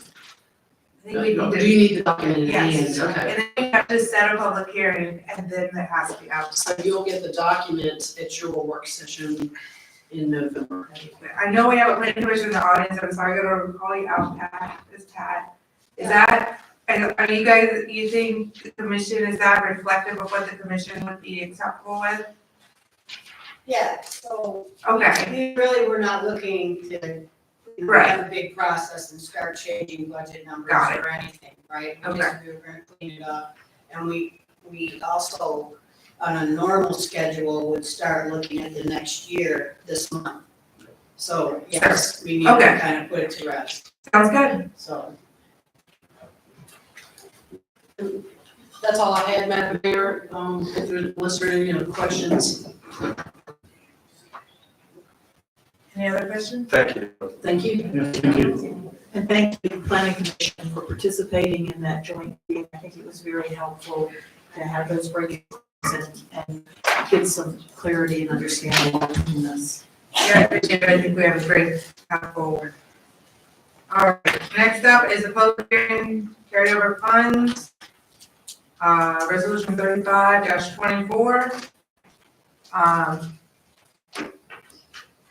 I'm gonna open the public hearing. I don't know if anybody's signed up for this. I'm gonna open the public hearing. It's 8:59. Has anybody signed up? Just one email. Would anybody like to speak for public hearing? Okay, go ahead with the email.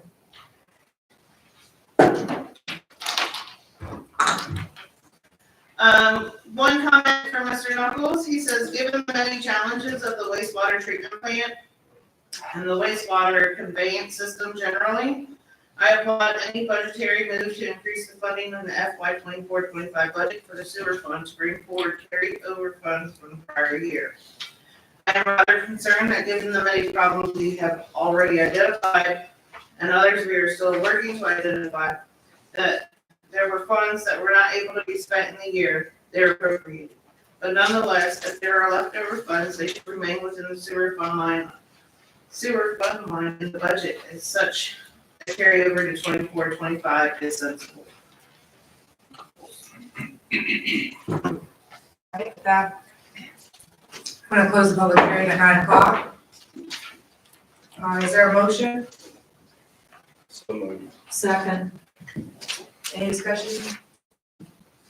Yes, Mr. Williams? Yeah, I was just wondering, one of the things we requested at the last meeting was the list. I know council didn't agree with me to give an updated list of spending priorities, but we did at least get confirmation that we would get the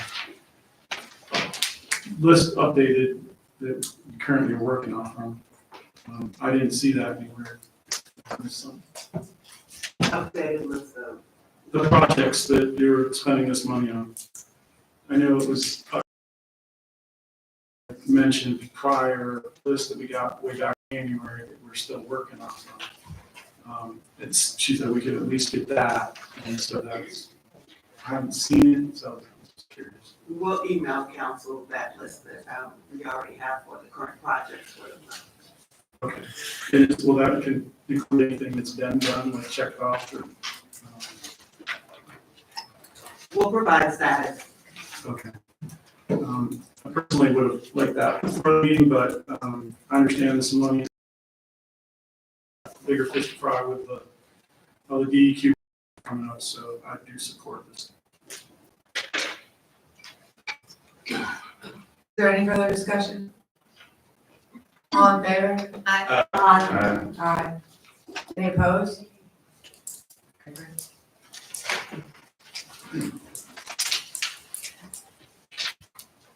Next up is public hearing resolution 36-24, authorization to enter into a lease agreement with the Colonial Beach Community Center. So I read the thing before we open the public hearing, Yes, or? here. Let me get the highlights. Sure. This is the request of the Colonial Beach Community Center, which is a new 501c3. Although it's new, it's still the same people that were working with the community foundation before, excuse me. And they have requested to have a new lease. The foundation is in support of terminating its lease, so there could be a new lease with the Community Beach Community Center. The lease you have in front of you is essentially the same as what was published for the public hearing. Let me get some water. It's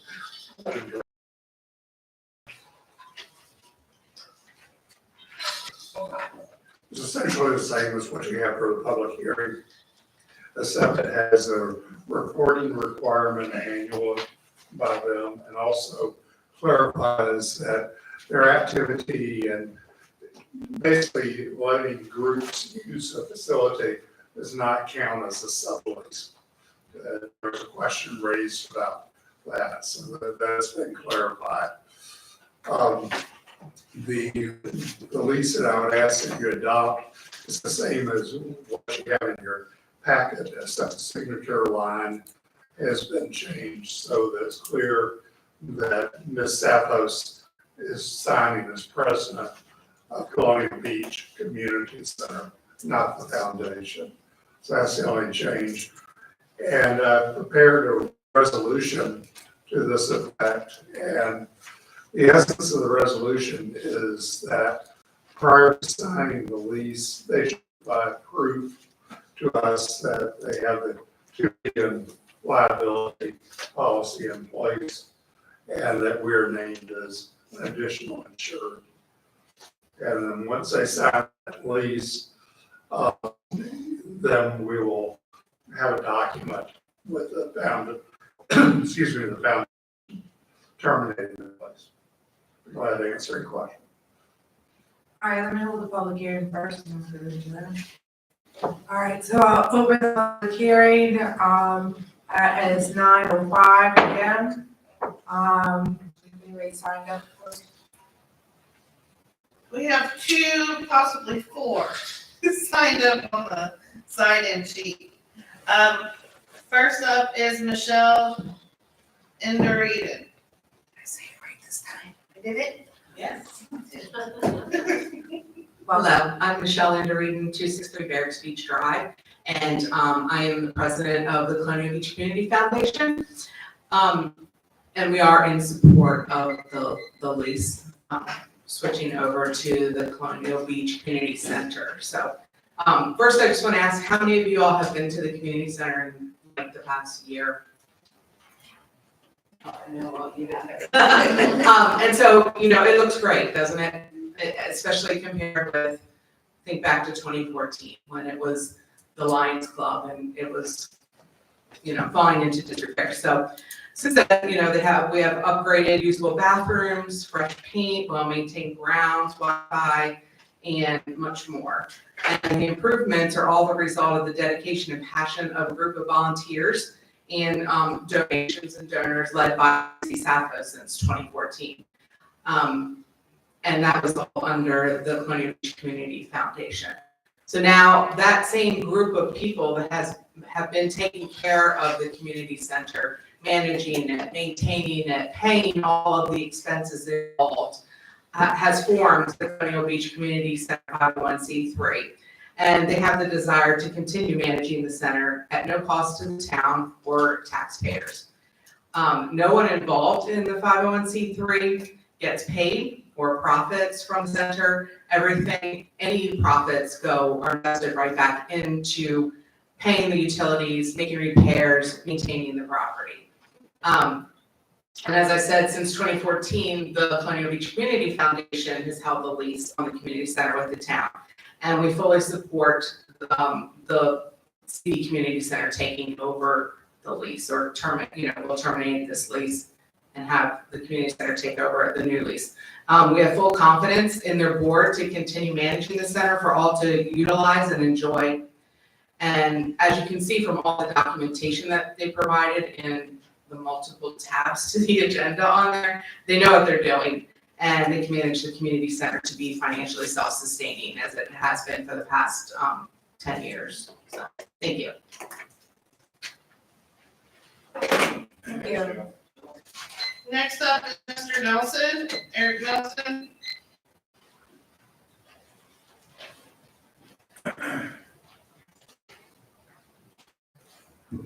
Eric Nelson, 1321 Lossing Avenue, and I'm just going to follow up what Michelle has been speaking about. I was the president of the foundation several years ago when this process actually began, of sort of separating the functional responsibility of managing the community center, separating that from the functions of the foundation.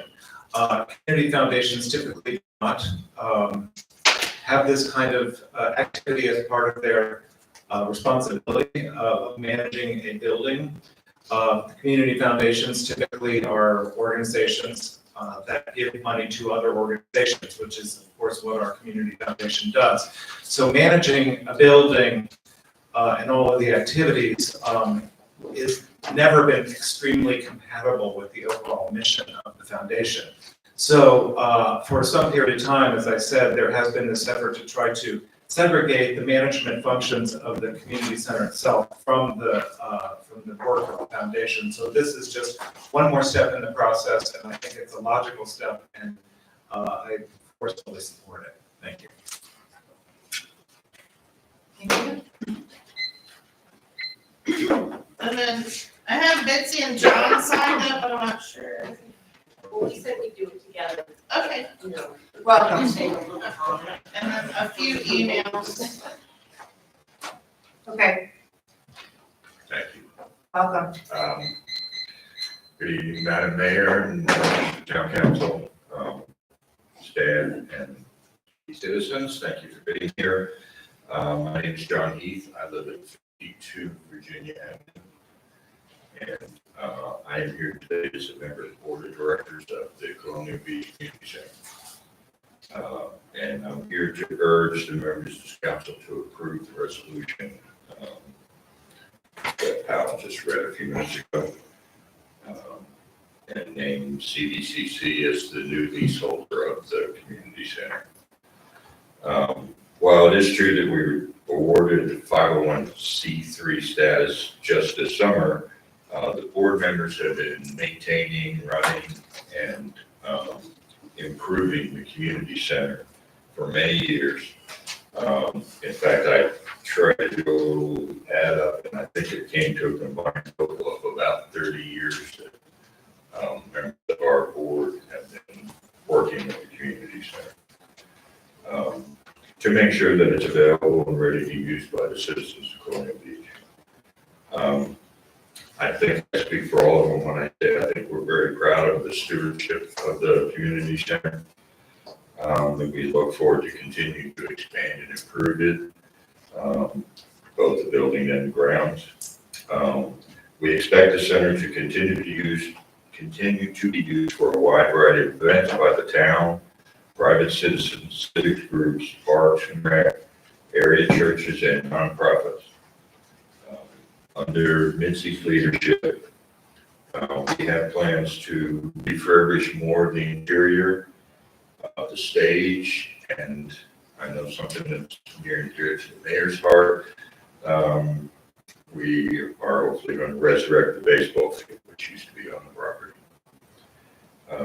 These kind of improvements are funded with the fees charged for the use of the facilities, by fundraising efforts on the part of our board, and by many, many generous donations from members of the community. And I urge you to pass this resolution and protect the valuable and irreplaceable community asset. My name is Mitzi Zappos, and I live at 130 Sheffield Lane. Can you use the microphone, please? Oh, sorry. Everybody know my name? Mitzi Zappos, 130 Sheffield Lane. John has really touched on almost everything that I had to say, but I would like to say that our community has supported this center for a decade. Local businesses have donated their time and labor over the years to improve the building and grounds. The community came together after the derecho event in 2017 to clean up the grounds, and local contractors contributed countless hours of labor and thousands of dollars in materials to repair and upgrade everything. So I think the community definitely supports us. The Colonial Beach Foundation has fostered us for a decade with help from board members and community volunteers.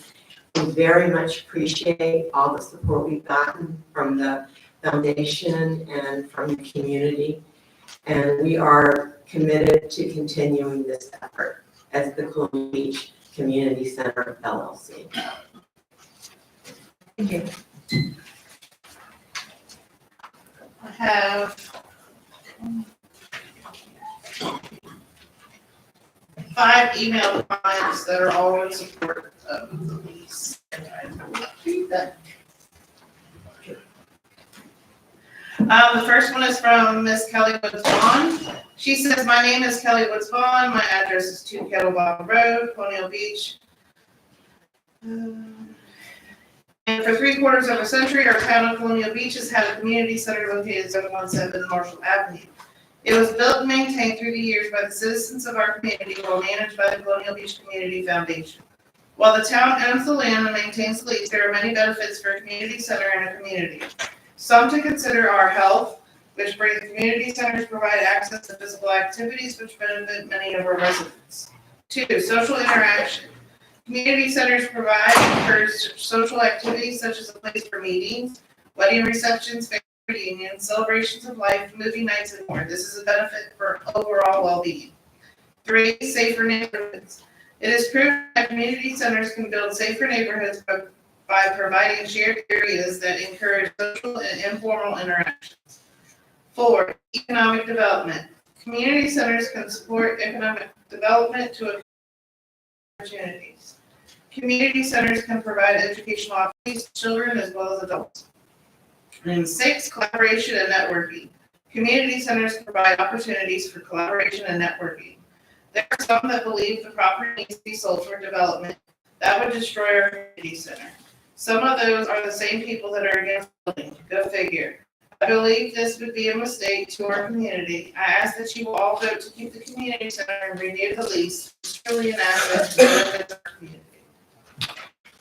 Next one is Linda Wright. She says, my name is Linda Wright and I live at 1506 Monroe Bay Avenue. I understand that there will be a public meeting in October for the community center and she will be gone most of the month. However, okay, I'll skip to my this part. We have been residents for 4 years at the community and the community center has been a part of my life. I have used the center for business since it was just the right amount of space for my events. We have attended funerals, birthday parties, outdoor movies, picnics for the Artist Guild, and other organizations. I enjoy Paula Van Alstein's exercise class each week and the events that Shirley puts on for the children, especially at Christmas. Before the Colonial Beach Theater had its own space, we enjoyed the plays performed on the community center stage. I can't imagine Colonial Beach without the community center, and I give big kudos to the many volunteers that help keep it running so smoothly. Next one is from Mr. Walter Leroy. I am writing to respectfully recommend the continuing use and promotion of our town's community center as a vital resource for residents of all ages. Our town continues to grow and evolve. Community centers serve as an essential role in fostering social connections, improving well-being, and enhancing the quality of life for all residents. Community centers offer a wide array of positive impacts on communities, including 1, strengthening social bonds. Community centers are gathering places where residents can connect, share experiences, and develop a sense of belonging. These interactions help create a strong social fabric, leading to increased community pride and mutual support of neighbors. 2, promoting health and well-being. With facilities for physical activities, fitness, and yoga programs, and recreational opportunities led by the Colonial Beach Parks and Rec Department, community centers encourage healthy lifestyles. Regular activity helps reduce stress, improve mental health, and decrease the risk of chronic illness for people of all ages. 3, educational and skill building opportunities. Our community center can offer workshops, classes, and seminars on various topics such as technology, crafts, career development, and life skills. These programs can be beneficial for both younger residents seeking new learning experiences and older residents looking to stay engaged and active. 4, intergenerational interaction. Community centers provide a space where residents of all ages can come together. Children, teens, adults, and seniors benefit from these interactions by learning from each other and fostering respect and understanding across generations. Number 5, safe and inclusive environment. For youth especially, community centers offer a safe place to engage in positive activities outside of school, reducing the likelihood of involvement in potentially harmful behaviors. For older adults, they provide social opportunities and activities that can help combat loneliness and isolation. Number 6, economic benefits. Hosting events, classes, and recreation activities can attract visitors and provide a boost to local businesses. Furthermore, the center currently does and can continue to generate a renting space for private events, further contributing to the town's financial well-being by being self-sufficient. Through your continuing support of our community center, we can create a more vibrant, inclusive, and supportive environment for all residents, whether through parks and rec programs, educational workshops, or social events. The community center has and will continue to be a hub that enhances the well-being of everyone in our town. I respectfully urge you to consider increasing support for the community center NGO created to support it, expanding parks and rec programs at the community center, and promoting greater use by all segments of our population. This investment in our town's social infrastructure will yield long-lasting benefits, both for individuals and the community as a whole. Thank you for your time and attention to this important. I look forward to your consideration. Sincerely, Walter Leroy. Next one is from Ms. Bachman. My comments are in support of Colonial Beach Community Center LLC as a 501c3 operating the Colonial Beach Community Center. I've given a lot of thought to the Colonial Beach Community Center over the years.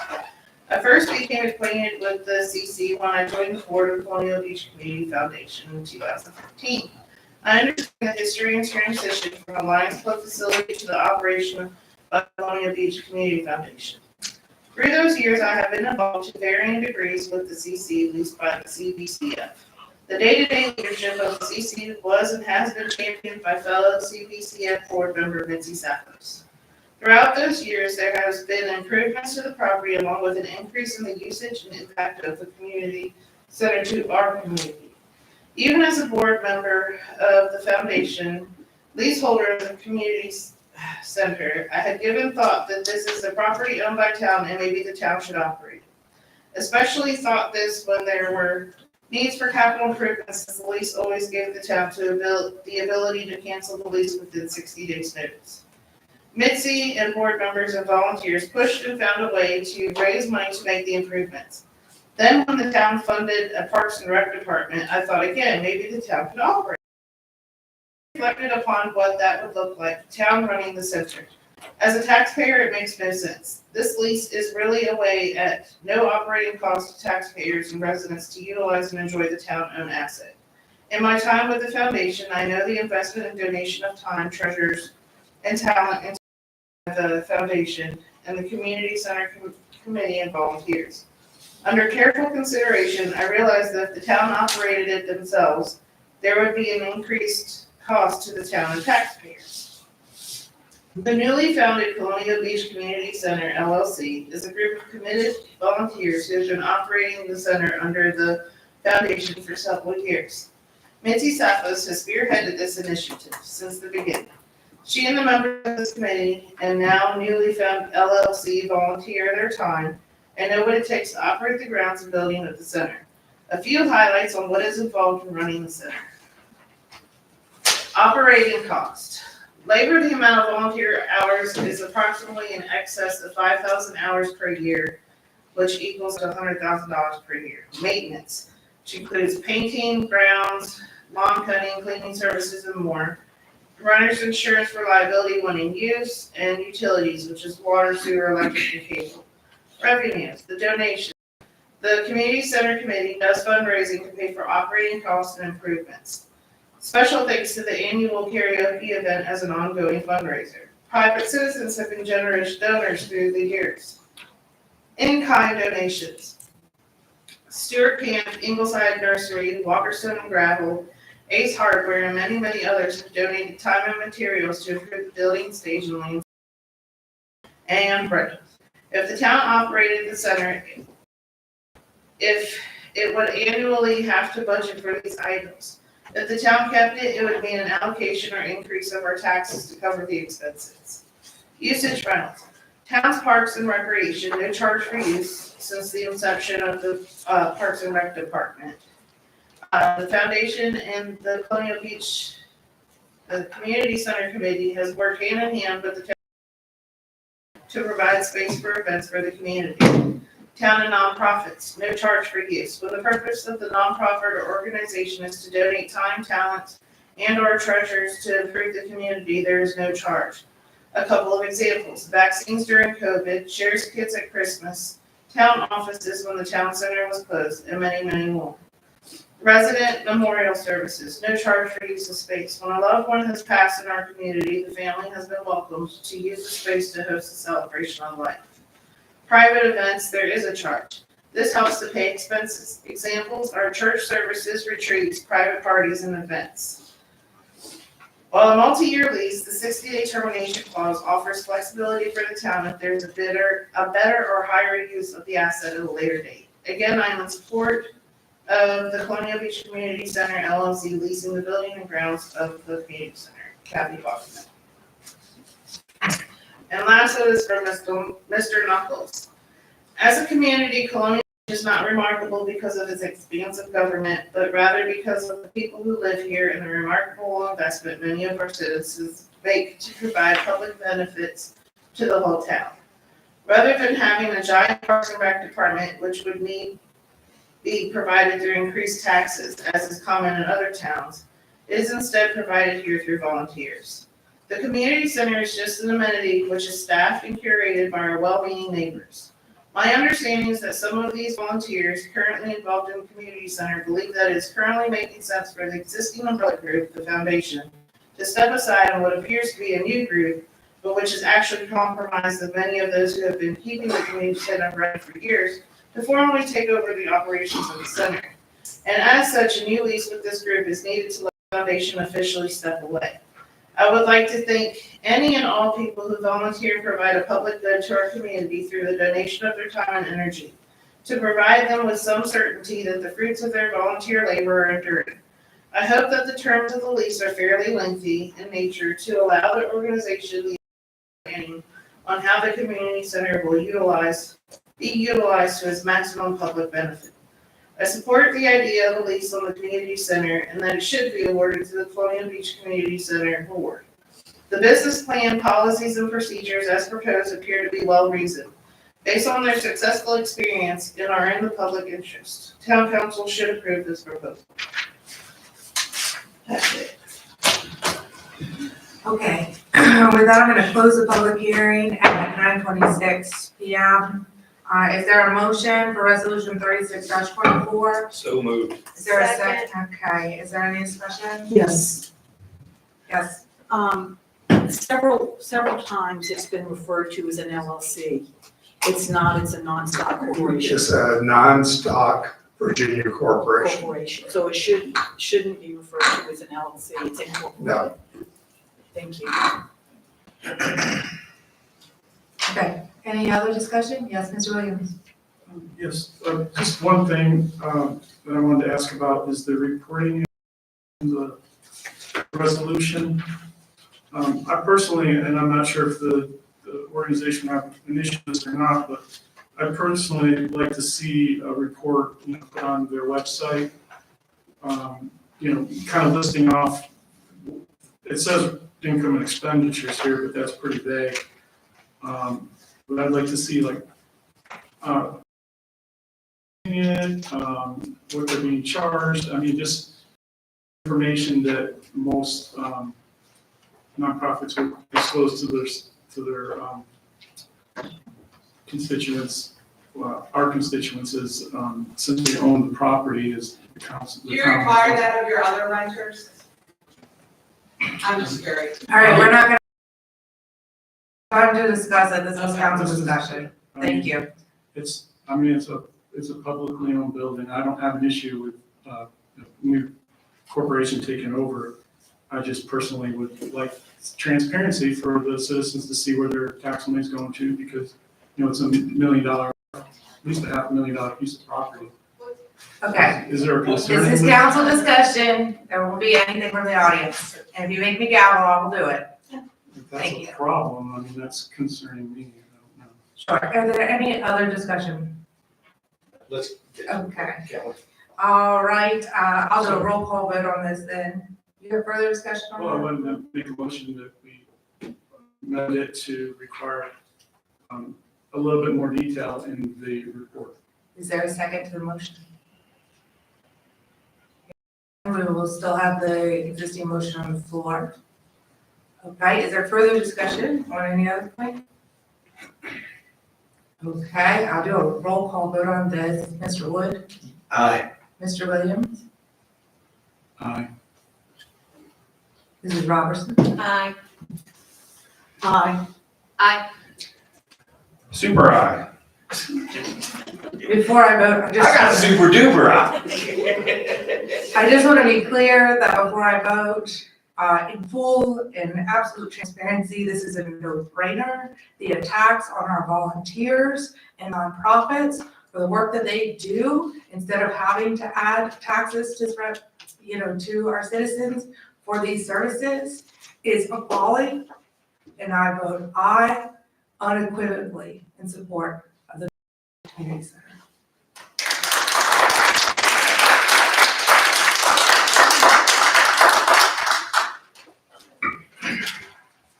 Next is resolution 37-24.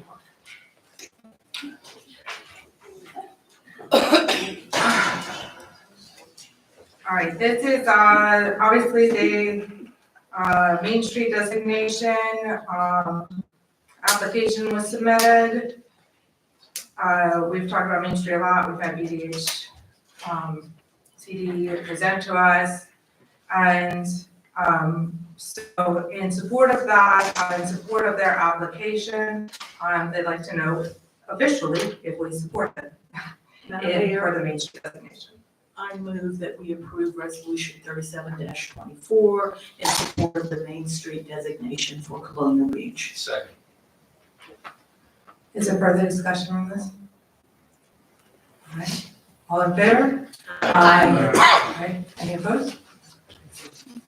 All right, we got a closed meeting, guys. It's 9:30 PM. Hold on, I'm gonna read it and then then we'll break to go in.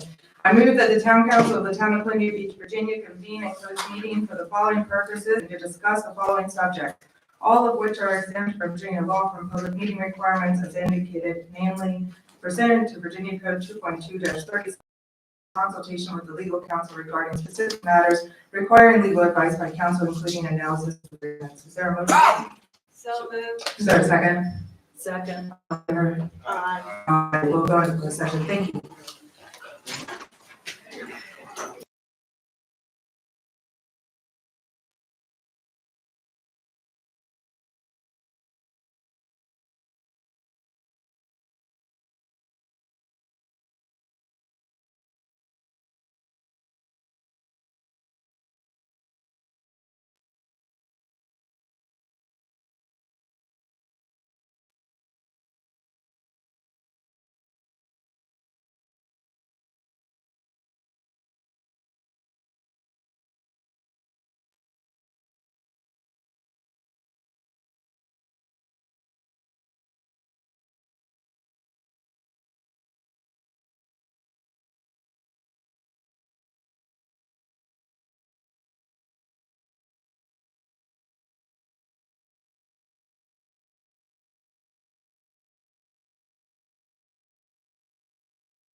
1, 2, 3, 4, 5.